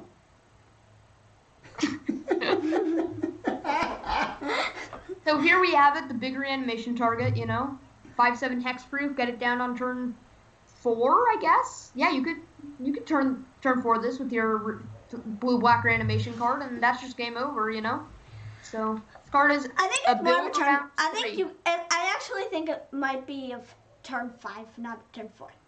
From that card, I don't think you can do it because it's 3 mana, unless you have some other way to get it into your graveyard was kind of what I was thinking. But yeah, Totally this card is strong. This card's a 3. I don't think you want to be playing this in all your normal decks. I think this card is a 3.0 build around. Because I think if you are playing that reanimation deck, this is exactly what you want to get back, right? Yeah, you want to get back. Yeah, I agree with that for sure. Storming Entity. 3 blue blue for a 3/3. This spell costs 2 and a blue less to cast if you've cast an instant or sorcery spell this turn. It's a 3/3 flying prowess. When it enters the battlefield, scry 2. I like this card a lot. I definitely like this card a lot. Yeah, I think it is a 3.5. Yeah, I can agree with it at 3.5.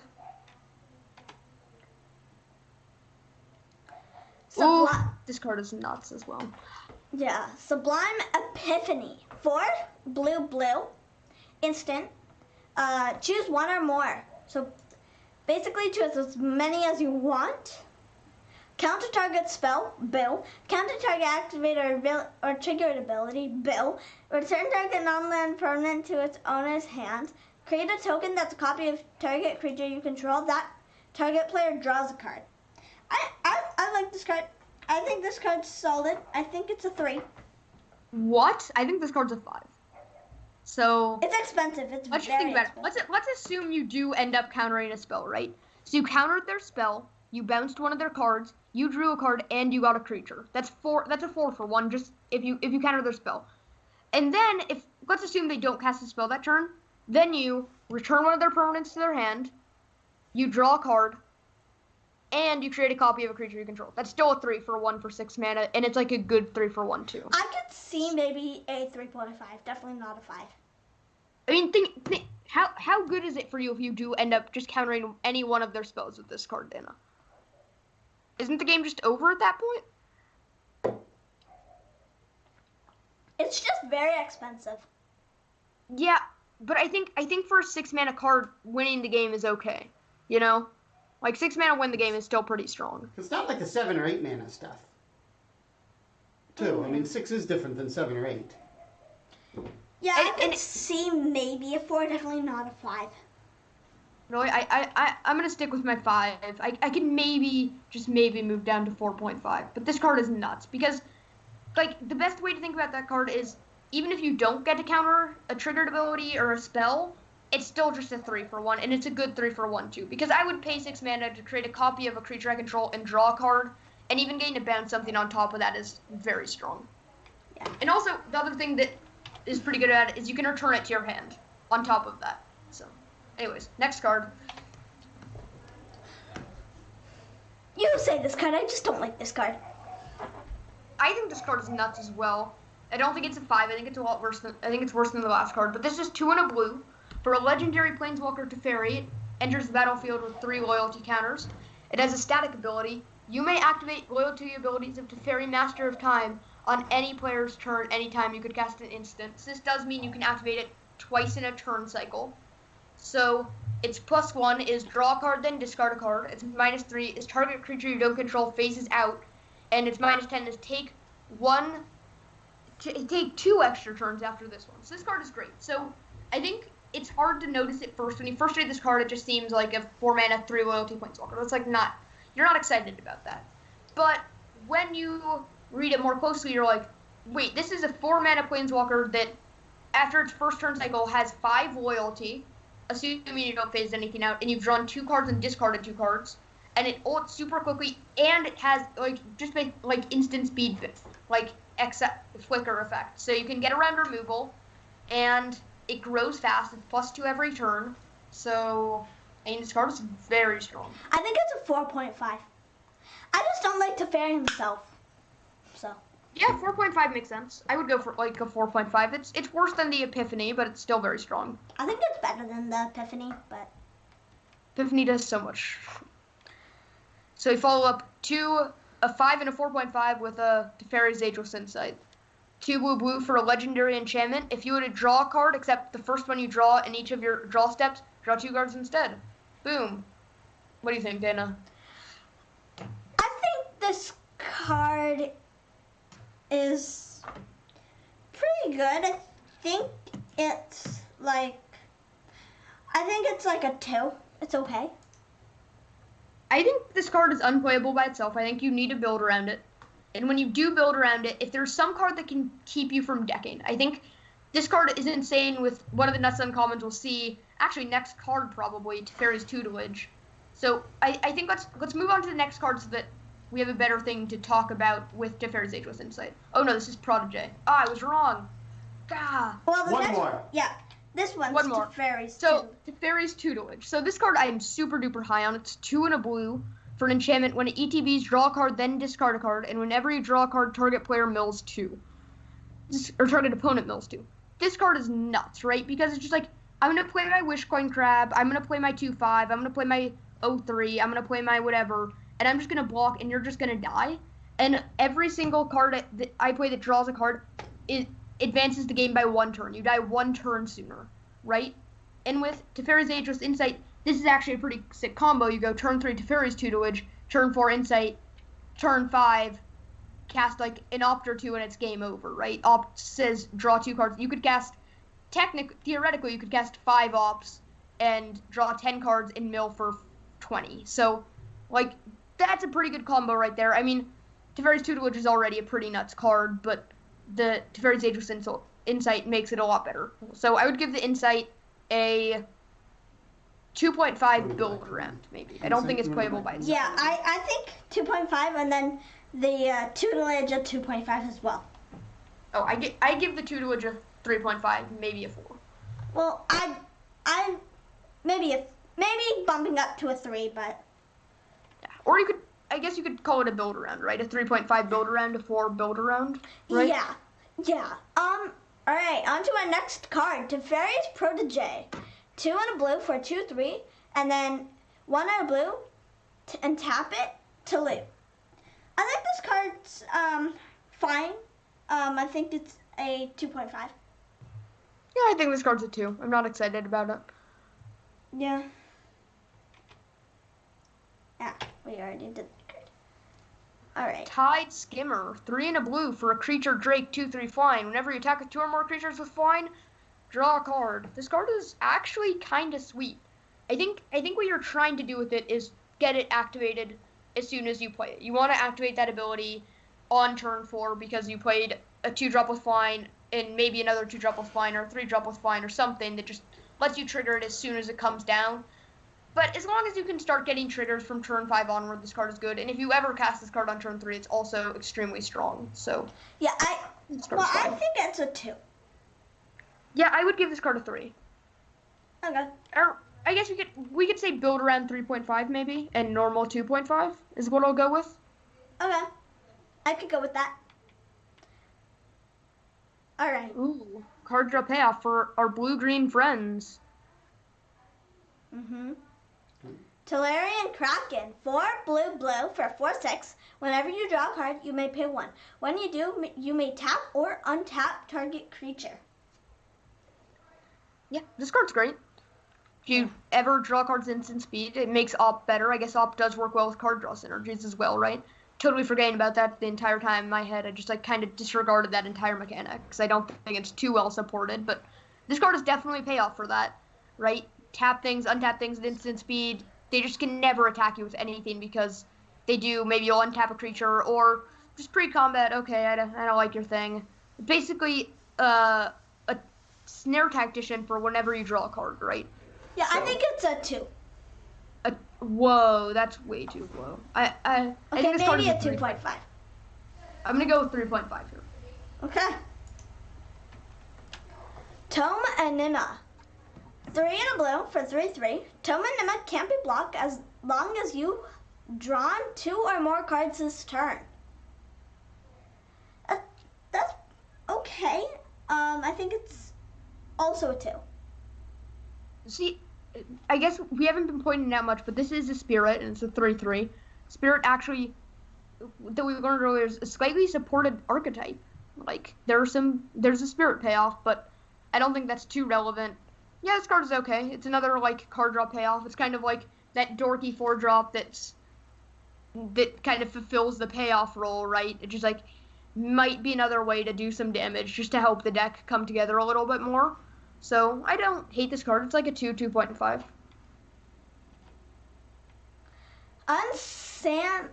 Unsubstantiate. Yeah, good job. And a blue, return target spell or creature to its owner's hand. I don't like that card. I don't like this card too much. I think it's solid. I think it's a 2.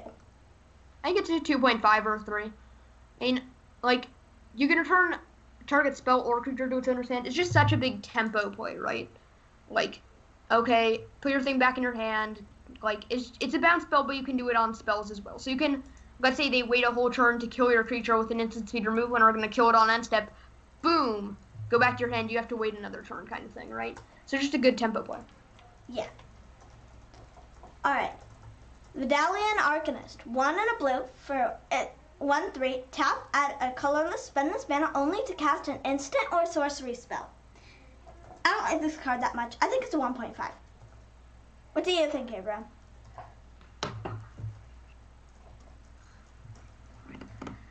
I like this card. This card was very good in Dominaria. Sorry, I'm a little bit caught up there. My dad was asking me what's for dinner, what I want for dinner at least. So, I think this card is strong. Do we ever read this card? Did I just forget about reading it? Well, I read it. Okay. If you read it, then it's all good. You were answering about dinner. Yes. Yeah. I was talking about dinner. Dad's wondering if I'll eat kimchi fried rice, and so who knows. Yeah, I like this card. This card is strong. It fits in the spells deck. It's a 2.5. I think it's a 1.5. Whoa. So did you play with this card in Dominaria? Yeah, it was very bad. Oh, in Dominaria, this card was like pretty strong in the blue decks actually, because you were able to ramp into your spells a little bit faster. It was just like an easy way to double spell. Yeah. I could go with maybe a 2. Yeah, I can see it too, but I'm gonna go with 2.5. All right, Waker of Waves. 5 blue for 7/7. Creatures your opponents control get -1/-0. Now, and it's a 7/7 and 1 and a blue. Discard Waker of Waves. Look at the top 2 cards of your library. Put one of them into your hand and the other into your graveyard. I think this card's pretty good. I like this card a lot. I think it's a 3. I think this card is a 3.5. I mean, creatures your opponents control get -1/-0 is super powerful. That's just a great ability. Yeah. Right? And then it's just a 7/7. But it also has that one in a blue text, right? Which is basically a better version of cycling, but not only that, it gets this card into your graveyard for your blue-black reanimate synergy cards, right? So this is just a free way to just not even have a way to discard it, just have a way to reanimate it. So it's just a reanimation target in itself. Like, you don't need to do anything to get it into your grave. It does it by itself. Yeah. All right. Wall of Runes. A blue for 0/4 defender. When Wall of Runes enters the battlefield, discard 1. I don't like this card at all. 1. Yeah. 1, 2 maybe. Or not 2, 1.5 maybe. Who knows? Not very good. All right. Witchcoin Crab. 3 and a blue for 2/5. Doesn't do much. Also 1. I'd put this at a 2.5. So I I could think maybe that see there's going some to dirtling 2. to be done in blue with my Teferi's tutelage, and I think this card plays right into that. Right, I'm happy to play 2 or 3 of these in my Teferi's tutelage decks. I'm happy to play these in my Reanimator decks, just to brick wall early game, right? It's hard to get past them unless you're a flying deck. Yeah, I just don't like this card. Maybe a 1.5. Okay, we'll see who's right in the format. So, question. I think it's been a while. Do you want to take a quick break and then finish off with black for today, and then do the rest on Tuesday? Yep. Sure. But I think maybe just a quick 2-minute break or something like that. If you're hungry, Dana, or need to. Yeah. I'm gonna. Okay. You want to go and I'll hang here, and Abram, if you want to. Chat with my dad and chat with stream. Yeah, I'm gonna go chat with my dad actually about dinner. See if All he right. wants to about dinner. Yeah, they'll be back really soon. A couple minutes. Thank you, everyone, for hanging out. Again, feel free to suggest any ratings. I think the plan is to go ahead and go through the black cards today, and then part 2 will be on Tuesday. Going through I think they plan to go through the red cards, the green cards, and then all the multicolored artifacts, lands, everything else there. So, and by then have the whole limited set review. So I think that's pretty exciting. Also, would love to hear what people think. If you have any suggestions for the stream, either from technical standpoint, audio, videos, quality issues, requests, etc., or any topics you want us to cover, or anything like that. Like Dana and I can definitely work on that stuff.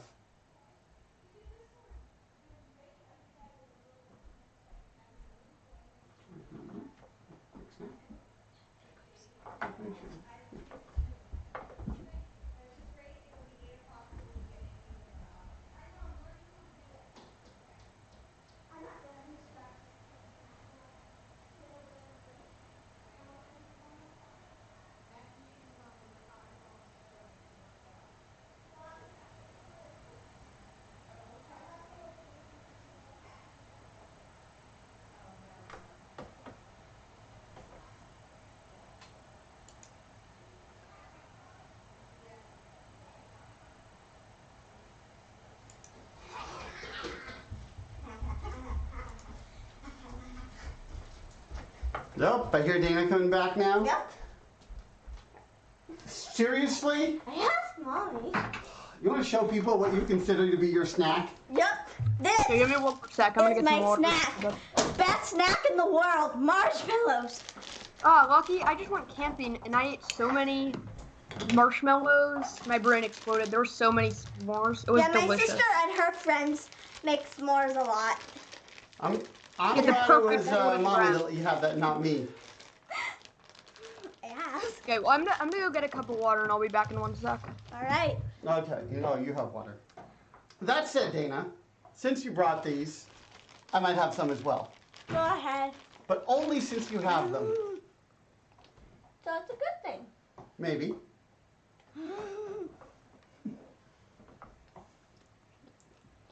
What do you think so far, Dana? I think this is fun. You think are you learning stuff too from Yeah, and I going hope. over the cards Yep. and talking about the different use cases and all that? But I think that I hope everyone is having fun. I know this is a little different than playing Q Draft, but I think It's gonna be fun, and I'm gonna be cube drafting tomorrow at 3:30 if anyone wants to join. Yep, that's true. Cube draft tomorrow. That might be the last cube draft stream for a little while, though, because then it's kind of going away, but then of course at 21 will be here. Yeah. If you ever want to cube draft on MTGO with me, Well, getting on MTGO is something potentially for the future. Yeah. If you ever want help, play a lot of thank you, Abram. Yeah, we can look at that, right, Dana? Cool. All right. Ready for the black cards? Yep. Alchemist gift. Dana, you want to sit up there? 1 black. For an instant, target creature gets +1/+1 and gains the choice of Death Touch or Lifelink until end of turn. I think this card is fine. I think it's fine. I think it's a 2. It's solid. Yeah, I don't love this card. It's like a whatever combat trick. It's not incredible. I don't love it as a combat trick, but I mean it can give lifelink, which can be good for your lifelink synergies. So I don't hate it, but I'm not in love with it. Oh, I can see you eating the marshmallows. Now I'm jealous. I did have a tiny bite of my dad's coconut sweet potato pie. Just tasted like pumpkin pie with coconut in it, so it wasn't too bad. But this card's whatever. I would give it like a 2 as well, maybe a 1.5. Yeah. All right, Archfiend's Vessel. 1 black for 1/1 lifelink. When Archfiend's Vessel enters the battlefield, if it enters from your graveyard or you cast it from your graveyard, exile it. If you do, create a 5/5 black demon creature token with flying. That's not going to happen very much. A 1/1 with lifelink seems very underwhelming, and so I think this card's a 1.5. Yeah, so this card isn't insane, right? But it doesn't do too terrible in these reanimation decks, right? I think you're happy reanimating this card a lot of the time. Like, it's not the nuts reanimation target, but a 5/5 flyer is pretty good, right? So I don't hate it. Like, I think this card is a build around. I don't think it's a nuts build around. I think it may have a home in some of the decks in the format, but I think most of the time this card is just pretty bad. Like, this card's just like let's just say it's unplayable unless it's a build around. So it's a build around card only, so it's like a 2.0 maybe. Build around. Yeah. Next up, Bad Deal. A sorcery, 4 black. You draw 2 cards, and each opponent discards 2 cards. Each player loses 2 life. I mean, it is a 6 mana 4/1. So, who knows? But at the same time, by that time, your opponents might not have cards in hand. Like, if they're like a Boros aggressive deck, this card, you play it on turn 6, they don't even have cards to discard. I don't like this card. I think it's a 1.5. Yeah, so I think in dirtily matchups, this card is very good. I think this card is game ended, right? But I think against some decks, this card just doesn't do enough. Like, it's not what you want 6 mana. You'd rather just have a 6 mana 5/5 than this. But I do think in some matchups, this card gets very good. So I'm gonna give this a 2.5 just because of its strength in a lot of matchups. Okay. Blood Glutton. 5 mana, 4/3, lifelink. It's okay. 2, I think. Yeah, I also think this is a 2. It triggers your lifelink synergies. I think the biggest thing you want to be doing with this card is play it on 5, trade it off with their 4-drop, and get some synergy out of it. Get a 2/2 flyer, deal 3 damage to them, that kind of thing. Yeah. Caged Zombie. 2 and a black for 2/3, 1 and tap. 1 and black, tap. Each opponent loses 2 life. Activate this ability only if a creature died this turn. So I think it's okay. I think this card is also a 2.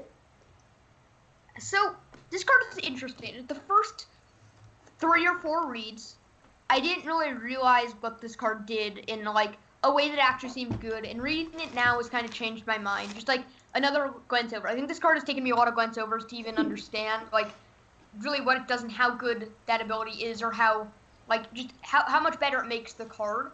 Right, so I'm going to give this card like a 2.5 just because I think that its ability kind of works well in any deck, and you're fine trading your 3-drop off with their 3-drop, or like just having it block for a few turns. But just in the late game, if you do trade off 1 or 2 times, doing 4 damage and still keeping your 2/3 around, just like for threat of activation, it's a lot. So it can finish off your opponent. I think that makes this card good enough to be a 2.5. Yeah. Maybe a 2.5. Alright, Carrion Grub. 3 and a black, 0/5. Carrion Grub gets +X/+0, where X is the greatest power among creature cards in your graveyard. When it enters the battlefield, mill 4 cards. I think this card's fine. I think it's a 2.5. Yeah, so I think this card is a build around because this is so good in the Reanimator decks, right? Mm-hmm. You have a 4 mana X5, right? And that X in the Reanimator decks will be 5, 6, 7 maybe, right? And it milling 4 cards also enables you to have cards in your graveyard just to reanimate. So it enables your reanimation spells, and it's just this good, huge creature by itself. So I would give this card, I don't know, a build around 3.5 maybe? Mm-hmm. But by itself, it's just a 2.5 probably. Mm-hmm. Like it's not anything special when it's just in a normal deck. But in reanimation decks, this card becomes nuts. So maybe as one thought after the black, curious what your thoughts are each about like how common, how hard it'll be to assemble the reanimation deck. I think the reanimation deck, I mean, I can just give that now, not seeing everything. I think the reanimation deck will be a pretty easy deck to assemble. I think it'll be a sub-theme. If in Ikoria there was a reanimation deck, and the reanimation deck worked very well. It was a strong reanimation deck when the pieces came together. I think the same will happen here. I think this reanimation build might even be stronger because I think the gold uncommon and blue black is really, really strong, and it enables some really crazy things. And just having the spined Megalodon at common also is really nuts, because the reanimation spells and rousing read or whatever are super duper good together. Yeah, I would agree. I would agree. Cool. All right. Crypt Lurker, 3 and a black, 3/4. When Crypt Lurker enters the battlefield, you may sacrifice a creature or discard a creature. If you do, draw a card. This card's fine. I think it's also a 2.5. Yeah, this card is also a super good card in the Reanimator deck. So you play your 4 mana 3/4, you discard your spined Megalodon, you draw another card. Next turn, you just reanimate your spined Megalodon, right? It does what you want for your 4-drop, especially in a reanimation deck. So I can agree with that 2.5, and I could see it being a build around 3. Yeah. All right. One of my favorite cards from that's being reprinted, Death Bloom Salad. Or Salad. I think 2 and a black, 3/2. When Death Bloom Salad dies, create a 1/1 green Tapperling creature token. It's easier to say. Do you call it salad because you like eating salad so much? Is that why? Oh, come on, Daddy. Really? Would you eat a salad? Oh, that's a great question. Would you eat a salad made of salads? No. I don't even know what salads are in real life. You know, let's assume that salads are just like mushrooms. They're like mushrooms, right? yeah. Oh, I don't like mushrooms. It's a creature fungus. Oh, yeah. Well, I don't like mushrooms, and neither do you, so you can't blame me for it. That's fair. I don't eat mushrooms either. For some reason, I've liked fried mushrooms, but I just have this thing against mushrooms. I just won't eat them. I don't know why, but I can't eat mushrooms for some reason. It just doesn't sit well with me. I think this card's fine. 2.5. Yeah. 2.5. Solid, yeah.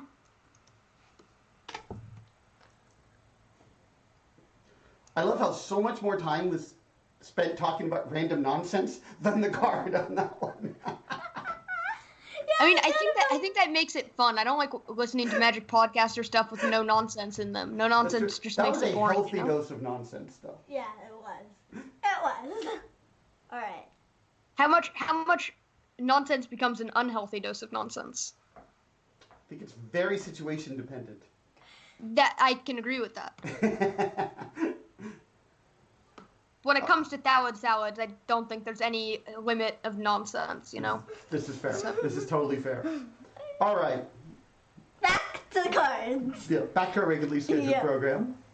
All right. Demonic Embrace. 1 black, It's an aura.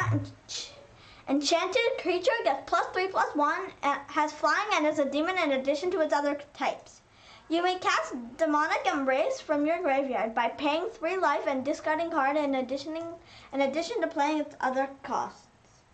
I like this card. I think it's a 3. Yeah, this card is. Honestly, this card is probably better than a 3 in my opinion. It's just it's an equipment that starts by saying 3 mana enchanted creature gets 3/+1 and flying.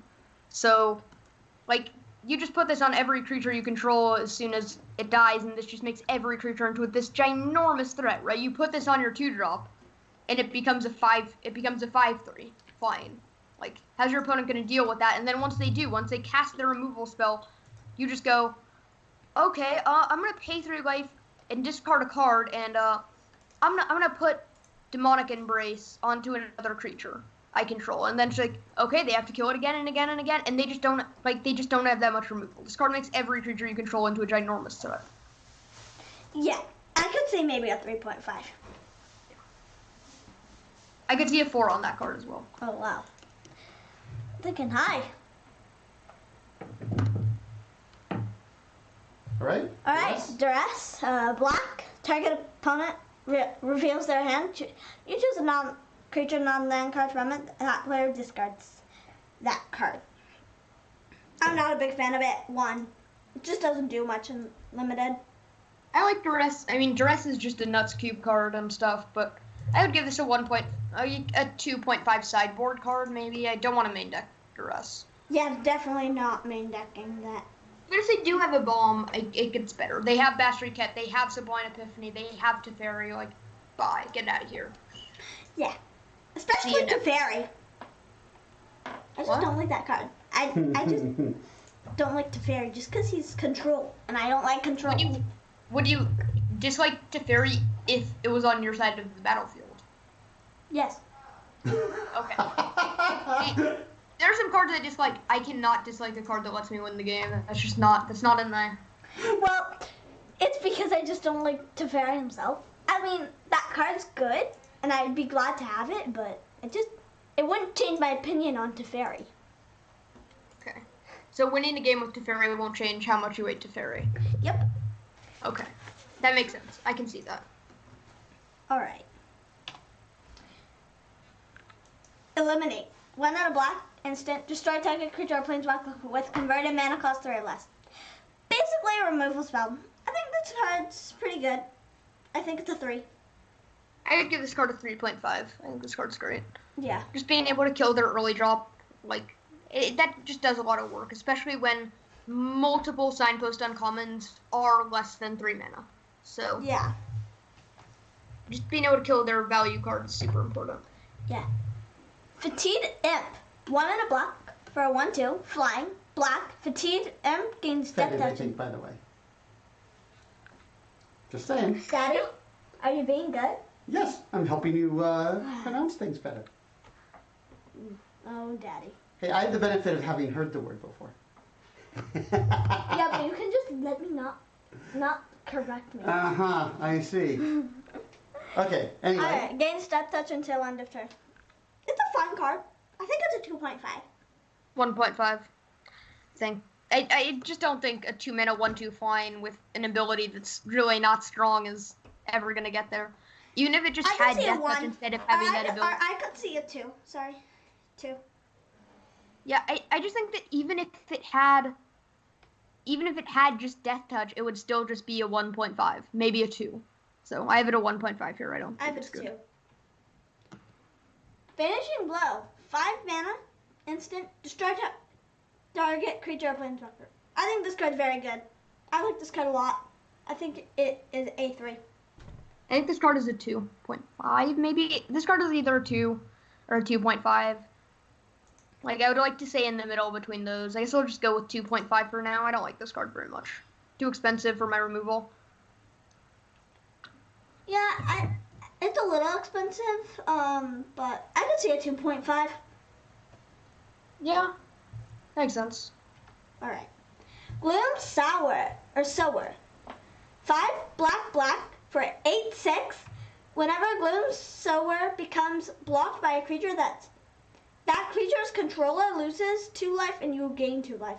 It's expensive, but it does some good things. I think it's a 2.5.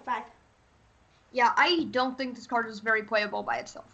But I do think this card isn't terrible in the reanimator deck. This is kind of like the worst case scenario card you want to reanimate, right? I didn't get any of the best reanimation cards, so I'm just going to reanimate this random Gloomsower that I got last pick. Like, I don't think this card is good. I think this card's a 1.5, and if you're in the reanimation deck, you're just missing cards to bring back. I think this card becomes like a 2.5 or a 3, maybe. Okay. Gourmand. 4 black, for a 5/5. As an additional cost to cast this spell, sacrifice a creature. Flying, trample, flample. When Gourmand enters the battlefield, each opponent sacrifices a creature. This card is absurd!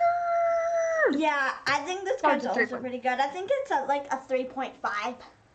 Yeah, it's a 3.5 by itself, discounting the fact that when you reanimate it, you don't have to pay the cost. It just reanimates as a 5/5 flamboyant edict effect, right? So it's a great card to reanimate. It's a great card to just play. Like, this card is super strong. Yeah. Grasp of Darkness. 2 black. Target creature gets -4/-4. It's a little harder to cast, but it's removal. I think this card's pretty good. I think it's 3.5. Yeah, I think for removal, this is the best common removal in the set. So I'm going to go 3.5. Grim Tutor. 1 black, search your library for a card put that card into your hand, then shuffle your library. You lose 3 life. It's okay. Yeah. I think it's not great. Only if you have a big bomb in your deck. So, I think it's like a 2. Yeah, I agree. This card's a 2, maybe a 1.5. Like, the only times that I can think about playing this, or if I just have one of those insta-win cards, you know? Like, if I have a Sublime Epiphany, like, I can see playing it, like, if you just have an insta-win card, but otherwise, this card's just not, it's not worth the mana and the life to cast. Hooded Blightfang. 2 and a black, for a 1/4, Death Touch. Whenever a creature you control with Death Touch attacks, each opponent loses 1 life, and you gain 1 life. Whenever a creature you control with Death Touch deals damage to a planeswalker, destroy that planeswalker. This card's fine. It's fine. Yeah. I think I have this it's card like as a 2. 3. Actually, I have this card as the 3.5. I think it's a 2. Really? So, what would you Maybe rate a 2.5. 3 mana 1/4 Death Touch? How good is that? Because that card, you just can't get past it on the ground, right? Yeah, I guess it could be like maybe a 3. Yeah, I can get behind a 3, and it's just like, it's so good on the ground, and it attacks for 2 power, and that's just like, and it's any creature with Death Touch as well, so you could have multiple drains. Like, it just is, it's impossible to block, it's impossible to attack into, and it's a 2 power attacker that gains you a life. Like, I like this card a lot. I could see a 3 or 3.5 here. Infernal Scarring. 1 a black or a enchanted creature gets +2/+0 and has, when this creature dies, draw a card. I don't like this card very much. I think it's like a 1.5. Yeah, I agree. 1.5 easy. Nothing good. It's eating a marshmallow. Jeez. My mouth is watering. I can say, though, roasted marshmallows are way better than plain marshmallows. Gotta roast the golden brown perfection. Regular marshmallows. Really? You don't like it when it's roasted? Like with s'mores? I barely roast my marshmallows. Okay, well, fair enough. Oh, have you ever tried like a fully roasted, perfect golden marshmallow, Dana? No. Once I accidentally burned one and I just threw it away. Oh. Burned ones actually don't taste too bad. But not unless you burn the entire thing. That's not nice. Okay, so our next card here we have Karavek the Spiteful. 2 black for a legendary creature, human warlock. It's a 3/2. It has 1 short line of text. Other creatures get -1/-1. Boom. Including no creatures, I think this card's not very good. It's a 1.5. I have this card as a 3. So I don't think the ability of being symmetrical here, like, it just seems so easy to break if you're in a black deck. Like, just looking at black decks, they have such dirtily plans, right? Your blue-black deck is all about reanimation. Your Sanctum is the best Sanctum, and it's dirtily. So this card just works well with, like, a lot of black's plans, and it just isn't bad on its own. It's a 4-mana 3/2 is the same as a 4-mana when other creatures get -1/-1 is the same as a 4-mana 4/3, right? And especially when you're not playing little creatures in your black decks, you're trying to just survive the early games with removal and bounce spells, right? Like, this just does good work when you play it. Maybe you kill an X1 they have, right? So yeah, I could see that. I could definitely see that. I could see maybe like a 2.5. Yeah, I have this card as either a 3 or a 3.5. I don't really know which. It's going to be hard to figure that out. But I think it's a 2.5 for me. All right, let's move on. Kitesail Freebooter. 1 a black for a 1/2 flying. When Kitesail Freebooter enters the battlefield, target opponent reveals their hand. You choose a non-creature, non-land card from it. Exile that card until Kitesail Freebooter leaves the battlefield. It's kind of fine. It's okay. Not the best, but I think it's a 2.5. Yeah, I think this card is definitely 2.5. It could be a 3. Like, honestly, if you just steal any spell with this card, it's really strong. So, honestly, I could just go 3 on this. All right, Liliana, Walker of the Dead. 2 black, 4 loyalty. I think it's Waker of the Dead, actually. Right, Waker of the Dead. She wakes up the dead. Yes, she does. Each +1, each player discards a card. Each opponent who can't lose his 3 life. And then -3, target creature gets -X until end of turn, where X is the number of cards in your graveyard. And then -7, you get an emblem with at the beginning of combat on your turn. Put target creature card from a graveyard onto the battlefield under your control. It gains haste. I think Liliana's very strong. I think she's like a 4. Yeah, I think Liliana's a 4.5. I think I'll go a little higher on her just because her first ability is symmetrical. I mean, it's a little less symmetrical, but it does let you get a creature in your graveyard for reanimation, right? Her -3 isn't incredible. Like, maybe she's just a 4. Like, her abilities aren't, she doesn't protect herself. I mean, the best thing she does is get creatures in your graveyard, and maybe she kills something, right? Maybe you've milled yourself a little bit, discarded some creature cards, and get a reanimation threat, you kill their 2-drop, and then you +1 a few more times, and -3 it again. So the main goal is just to get 2 -3s off, 2 removal spells off with this card. So, like, it's reasonable. It gets reanimation. It's a way to get reanimation cards. So, yeah, I'll go 4.0 on this. All right. Now, Liliana's Devotee. 2 and a black for a 2/3. Zombies you control get +1/+0. At the beginning of your end step, if a creature died this turn, you may pay 1 and a black. If you do, create a 2/2 block zombie creature token. This card's fine. I think it's a 3.5. Yeah, this is the payoff that Morbid was. Yeah, This is the I payoff think that this Great card's was. actually pretty good. I think it's a 3.5. Yeah, I agree. 3.5. Could see it being a 4. Don't know though. Yeah. Wait, can you go back to that card really quickly? Okay, it's a human warlock, so it doesn't get its own zombie bonus. Yeah. Liliana's Standard Bearer. 2 and a black for a 3/1 flash. When Liliana's Standard Bearer enters the battlefield, draw X cards, where X is the number of creatures that died under your control this turn. So you're probably gonna like play and draw a card, so it replaces yourself, and then you have a 3/1. I think this card's pretty good. I think it's a 3. Yeah, it's also a zombie. I can use the 3.5 here. Yeah. Could also be a 3. Liliana Steward. I'm a fan of this card. I think this card has a place in the format. It's a black for a 1/2 zombie. Sack it. Target opponent discards a card. Oh, Adam had to take the marshmallows away. Adam just had to do it. We don't want to go too crazy. I like that, Benny. I just wipe it as measurable and my day is ruined. And Liliana Steward taps, you sack it, target opponent discards a card, activate this ability only anytime you could cast a sorcery. this card on face value looks horrendous, right? I'm not a big fan of this card. I think this card is like a 1.5. Yeah, that's what the card looks like. I think this card may have more to it than that, though. Because it does let you trigger Morbid every single turn and make them discard. Or not every single turn, but for a turn, right? You play this on 1, you play some random thing on 2, you play your Liliana's Devotee on 3, and boom, you sack Liliana's Steward. They discard a card, you create a 2/2. Snap, you did the thing, right? Works the same way with the green-black uncommon. Guaranteed draw a card, right? So, I think this card has a little bit more to it than, I don't know, just than this card. I'm just not a big fan of this card at all.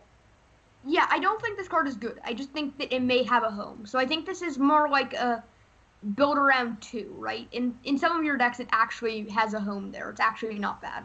But in most decks, it's just completely unplayable. Yeah. Alright, Malefic Scythe. 1 and a black. Scythe.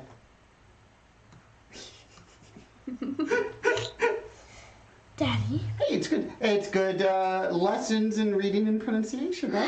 Oh, Daddy. Oh, Daddy. Malefic Scythe. There you go. Artifacts and equipment. Malefic Scythe enters the battlefield with a soul counter on it. Equipped creature gets +1/+1 for each soul counter on Malefic Scythe. Whenever an equipped creature dies, put a soul counter on Malefic Scythe, and then equip 1. This card's fine.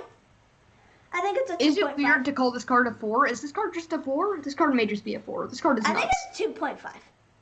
Okay, so I think this card might be a 4. This card could just be a 4. I think it's a 2.5 for sure.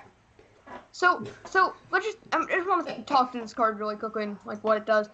It enters the battlefield. When it enters the battlefield, its equip cost is 1, right? So it enters the battlefield on turn 2, assuming you play it on turn 2. Not a big deal. You spend your turn 2. Let's assume you play this on turn 3 actually, because then you just equip it, right? So let's say you play your Liliana Steward on turn 1, right? Just to say something. You play some random 2-drop. It doesn't matter what. Turn 3, you play Malefic Scythe, equip it to your Liliana Steward, sack Liliana Steward, they discard a card, you get another counter on this, right? Now it's 1 mana, equipped creature gets +2/+2. Whenever another creature dies, this has equipped to it, it becomes +3/+3, then +4/+4, then +5/+5. This card just makes every creature a threat, and it gets bigger and bigger and bigger and bigger. So I could seriously see this card just being a 4. But Maybe I think for now, 3, but I think it's a 2.5. but for now I'm gonna go with a 3.5. But this card may just be a 4. I think this card has a very high chance it's just a 4. Alright. On to my next card. Mask Blackguard. 1 and a black for 2/1 flash. 2 and a black, and it gets +1/+1 until end of turn. It's fine. It's a fine card. I think it's a 2. A 2? Yeah, I can see a 2. Well, it doesn't do anything incredible. Maybe it's a 2.5. I think it's a strongish 2-drop. Yeah. Massacre Worm. Alright. 3 black. I'm gonna massacre all the elves in the entire world with this Massacre Worm, and then... Oh, how dare... If you do, I'll be mad.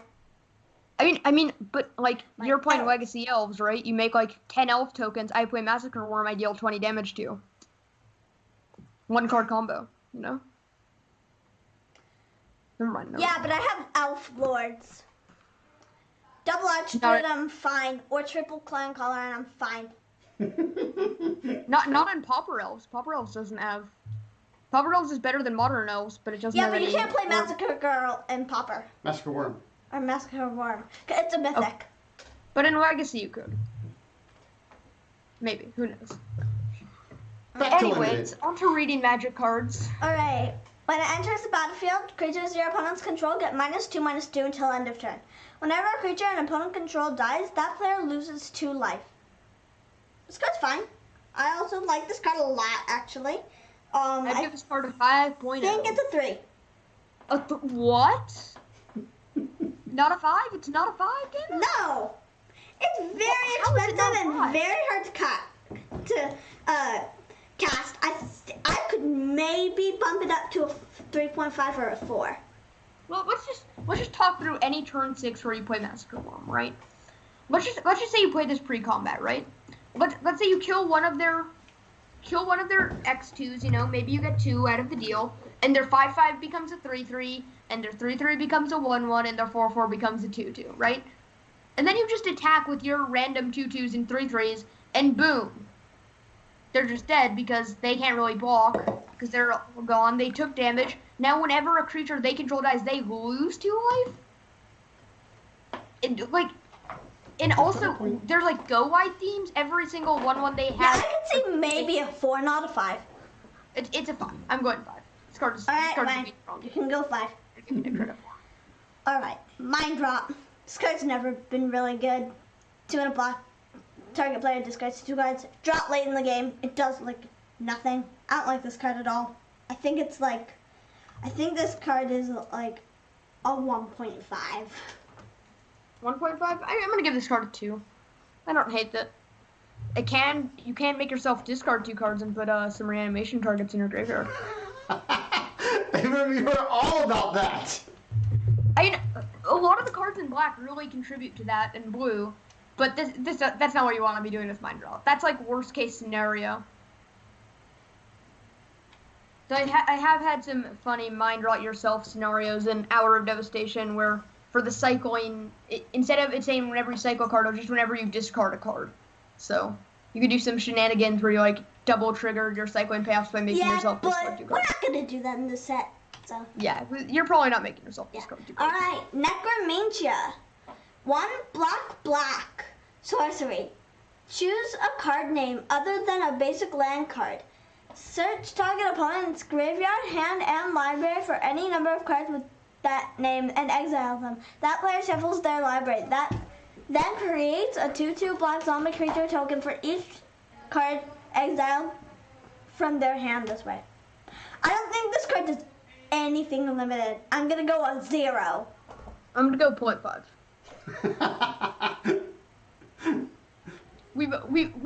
It's unplayable. We can just say that. All right. Ooh, the ugliest card in all of Magic. Peer into the Abyss. 4 black. Target player draws cards equal to half the number of cards in their library and loses half their life, rounded up each time. That card seems pretty weird to me. I think it's like a 2, though. Overall. I think this card is basically unplayable unless Teferi's Tutelage. Because if you target yourself with Peer into the Abyss when you have Teferi's Tutelage in play, they mill their entire deck, basically. So, Teferi's Tutelage is busted? Only with the right cards. Teferi's Tutelage is just okay, busted. I would go maybe a 1. I'd go down to like maybe a 1 or a 1.5. Yeah, well, let's just say this is a build around 3, but it's normally just a like 0.5, right? Yeah. All right. Maybe you just insta kill. Haze. 1 black. Choose 1. All creatures get -2/-2 until end of turn. Remove 2 loyalty counters from each planeswalkers. Or from each planeswalker. Probably just all creatures get -2/-2. This card seems okay to me. I think it's like a 2.5.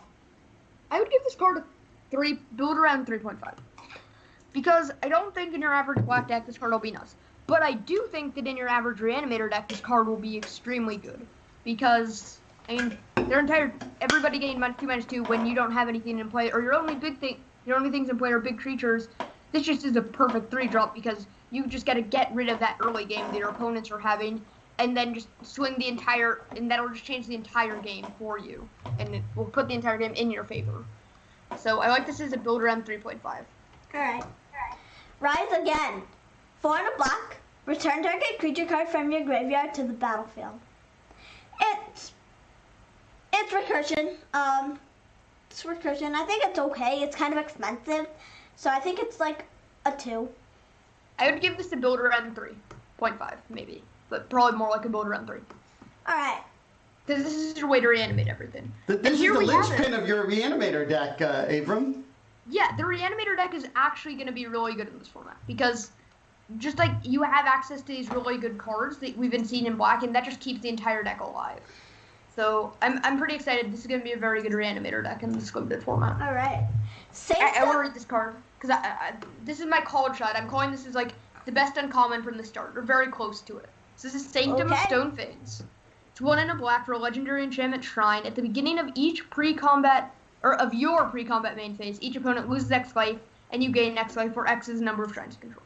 So, do you remember, Dana, Ill-Gotten Inheritance? Yeah, it was not very good. Oh, Ill-Gotten Inheritance was like a C+ in its format, actually. So, and that was 4 mana. It did have the extra ability, but this is a 2 mana Ill-Gotten Inheritance, right? So, just that by itself, assuming you play no other shrines the entire game. I think this card's like a 3 or 3.5. I have this card as a solid 4. So... I could see maybe a 3.5, but... So, on turn 2, you play this card. The next turn, each opponent drains 1, right? They lose a life, you gain a life. It happens every single turn. You get some life gain synergy from this, right? And that's just you gaining a lot of life and them losing a lot of life for your 2 mana card. Your 2 mana investment is prolonging the game just by itself and making it so that it's probably going to deal 7 damage or I think it's a 3.5. I initially thought 2.5, but I think I could see it 3.5. Well, I mean, that's not all, right? Because sometimes it'll drain for 1, and then if you play any other Sanctum with this, right? Mm-hmm. That's draining for 2. And 2 damage and you gaining 2 life every turn is ginormous. And if you even ever get it to 3, just the game's over. So I have this as a 4.0. Yeah, okay, I could see that. Alright. Sanguine Indulgence. 3 and a black, sorcery. This spell costs 3 less to cast if you've gained 3 or more life this turn. Return up to 2 target creature cards from your graveyard to your hand. It's a solid card. I think it's a 2.5. Yeah, I'll give this a 2.5. I'm happy with it. Alright. Silver's Moat Goal. 2 and a black for a 3/1. At the beginning of your end step, if you gain 3 more life this turn, return Silverstone Ghoul from your graveyard to the battlefield tapped. 1 at black, sacrifice it, draw a card. I think it's fine. I think it's 2.5. This card is like a 3.5 build around. Because if you ever, like, just you gain 3 life and you get a 3/1 back from your grave, you trade your 3/1 off, your opponent, like, is just so incentivized to never block it, right? And it's still a good trump blocker, right? Just think about, like, you block something, you sack it in response, you draw a card, you gain 3 life from some way or another. Maybe you cast Revitalize, maybe you have a lifelink creature, maybe you have, like, some other thing. Then you just bring it back at the end of the turn, right? And then it doesn't block that turn, but it's still fine. It's just such a good card. It recurs free, right? Yeah. Just the free recursion. I think that's fine, yeah. Alright. Skeleton Archer. 3 and a black for a 3/3. When it enters the battlefield, it deals 1 damage to any target. It's a fun card. I think it's a 2. I would give this card a 2.5 at least. I mean, it just punishes any X1 ever, right? And it just still can just target them. So, a 4 mana 3/3 deal damage to each opponent is like a 2. But if you kill one of their creatures, which is not too hard, or maybe... Yeah, somebody in chat points out not only X1, which I was actually about to say... If you you can make unfavorable attacks in combat, or that look unfavorable, right? You can attack Finish things off. Yeah. And then just ping it dead, right? So this card is just pretty strong. I would give this card a pretty solid 2.5. Because we saw it. I could see a 2.5. I could see a 2.5 for sure. Tavern Swindler. 1 and black for 2/2. Tap, pay 3 life, flip a coin. If you win, you gain 6 life. That just doesn't seem very exciting. At all. So Tavern Swindler, the chance is the same for losing life or gaining life, right? But if you do, like, I think it's still fine if you do pay the 3 life once and you lose the flip, and then you pay the 3 life again and you win the flip. Even though it's tempo negative, you still do get that life gain. So it's not the end of the world, and if you ever gain 6 life in a row, I think it might be like a 1.5, maybe a 2. Oh, I have this card as a 2.5 just because it's guaranteed to just be a 2 mana 2/2, and I think that the ability's only upside. Well, I think it's a 2. Okay, I could see that. I just think with the life gain synergies and just being a 2 mana 2/2. Yep. Urza Points out it's just a 2/2. Don't tap it. You should. No, you should tap it. I think you should always tap it if you get a chance to, unless you're literally just dead. But like, I think it's almost always worth because the chances that you gain the life back are the same, and because there are life gain synergies in this format, right?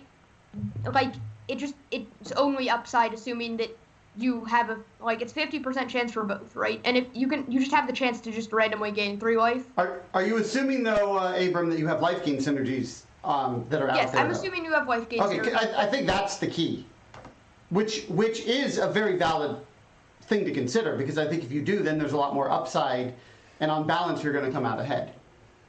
Yeah, so that's why I think the card definitely has the upside. I think the tab ability is only upside. I don't think it's upside. I think it's a 2. I think it's a solid 2. The reality is this might be one where it's kind of split. Like if you have no life gain synergies, it's probably much lower than that. If you do have a lot, then it probably has a lot of upside. Yeah, if you have multiple life gain synergies, that card might go from a 2 to just being an actual 3 or 3.5 even. Yeah. Maybe that's a little high, but if you do trigger your life gain synergies, like if you do make a 2/2 flyer, if you do return your 3/1 from the grave, if you do deal 3 damage to each opponent, I think this card becomes really strong. Yeah. Alright. Thieves Guild Enforcer 1 black for a 1/1 flash. When it enters the battlefield or another rogue enters the battlefield under your control, each opponent mills 2 cards. As long as an opponent has 8 or more cards in their graveyard, Thieves Guild Enforcer gets +2, +1, and has Death Touch. It works well to Fairy's tutelage. No, not much else, actually. I think this card's fine. I think it's like a 2.5. I would give this card a 1.5. I don't think this card is playable unless you have an entire deck of rogues, or you have Teferi's tutelage. I can see maybe a 2. I can see maybe a 2.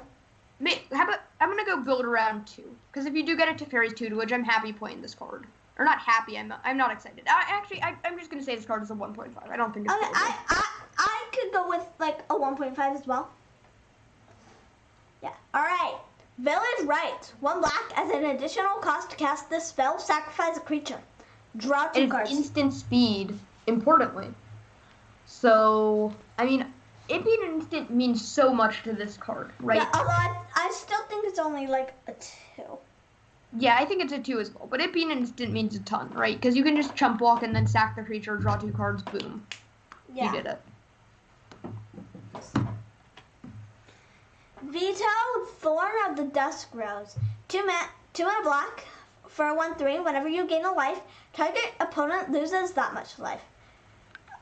3 black creatures you control gain lifelink until end of turn. This card's pretty fine. This card's solid 2.5. Definitely a solid 2.5. Whoa. I'd give this card a 4, maybe a 4.5. Oh, wow. Well, so let's think about this card, right? 2 and a black for a 1/3. Okay, not good. Whenever you gain life, target opponent loses that much life. How good is that ability? It's okay. Well, I mean, let's say you gain 5 life. Let's say you gain 3 life even. They lose 3 life. It's just like the black, white, and common, except it works so well with other cards. Urza points out, with the coin flipper, this just deals 6 damage to them, right? And then it even has the ability, creatures you control gain lifelink for 5 mana, which just means all your creatures do double damage, basically. Right? Yeah, I could see maybe a 3. But that's as high as I'm going to go on that card. Okay. I would be willing to go up to 5, depending on how nuts this life gain deck is. Right now, I'm going to stick it with 4, and I think I could easily go higher than that.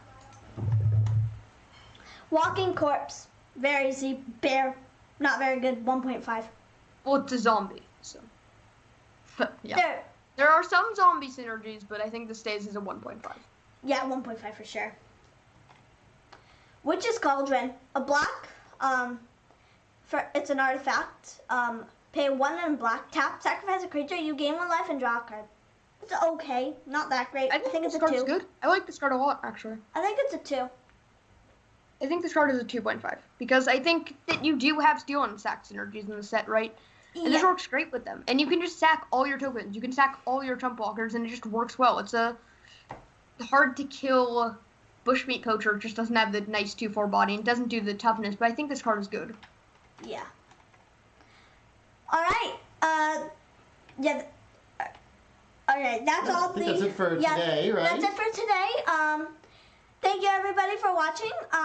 You can catch me on my stream on Monday at 3:30 on one of my regular streams, and then What are you going to be doing Monday, Dana? Monday I'm going to be cube drafting for I think the last time for a while, and then on Tuesday you can catch part 2 of the limited set review. And thanks you, Abram, for joining. It was a lot of fun. Hope chat agrees. And see you on Tuesday? Yeah, I'll see you on Tuesday. I guess I'll just shout out where you can find me. I have a podcast, Limited Level Ups. We have a Twitter. You can find us there at twitter.com/Limited Level Ups or just at Limited Level Ups on Twitter. And then you can... I have a Twitter, which is Abram Goldstein, but I don't do anything there, so there's no point in following that. So just come and listen to the podcast. I am planning on doing coaching, so if you'd like limited coaching or just magic coaching in general, you can email me at agoldstein0008@mymail.lausd.net. Cool. Thank you everybody for joining, and see you hopefully on Monday, and then we'll be back with part 2 on Tuesday with Abram again. And if people want to stay up to date, they can follow here on Fischer Magic or and subscribe. If people want to support the channel, if they like what they see, you can just give us a follow, and that would do a lot. And then or subscribe on YouTube at DanaFischerMTG. But hope to see you for the next couple days. Thank you, everybody. Bye. Yeah. They might even be able to subscribe right after this. Quick, you know. We'll look into that. Yeah, we'll look into that. But Awesome. For now, bye, everyone.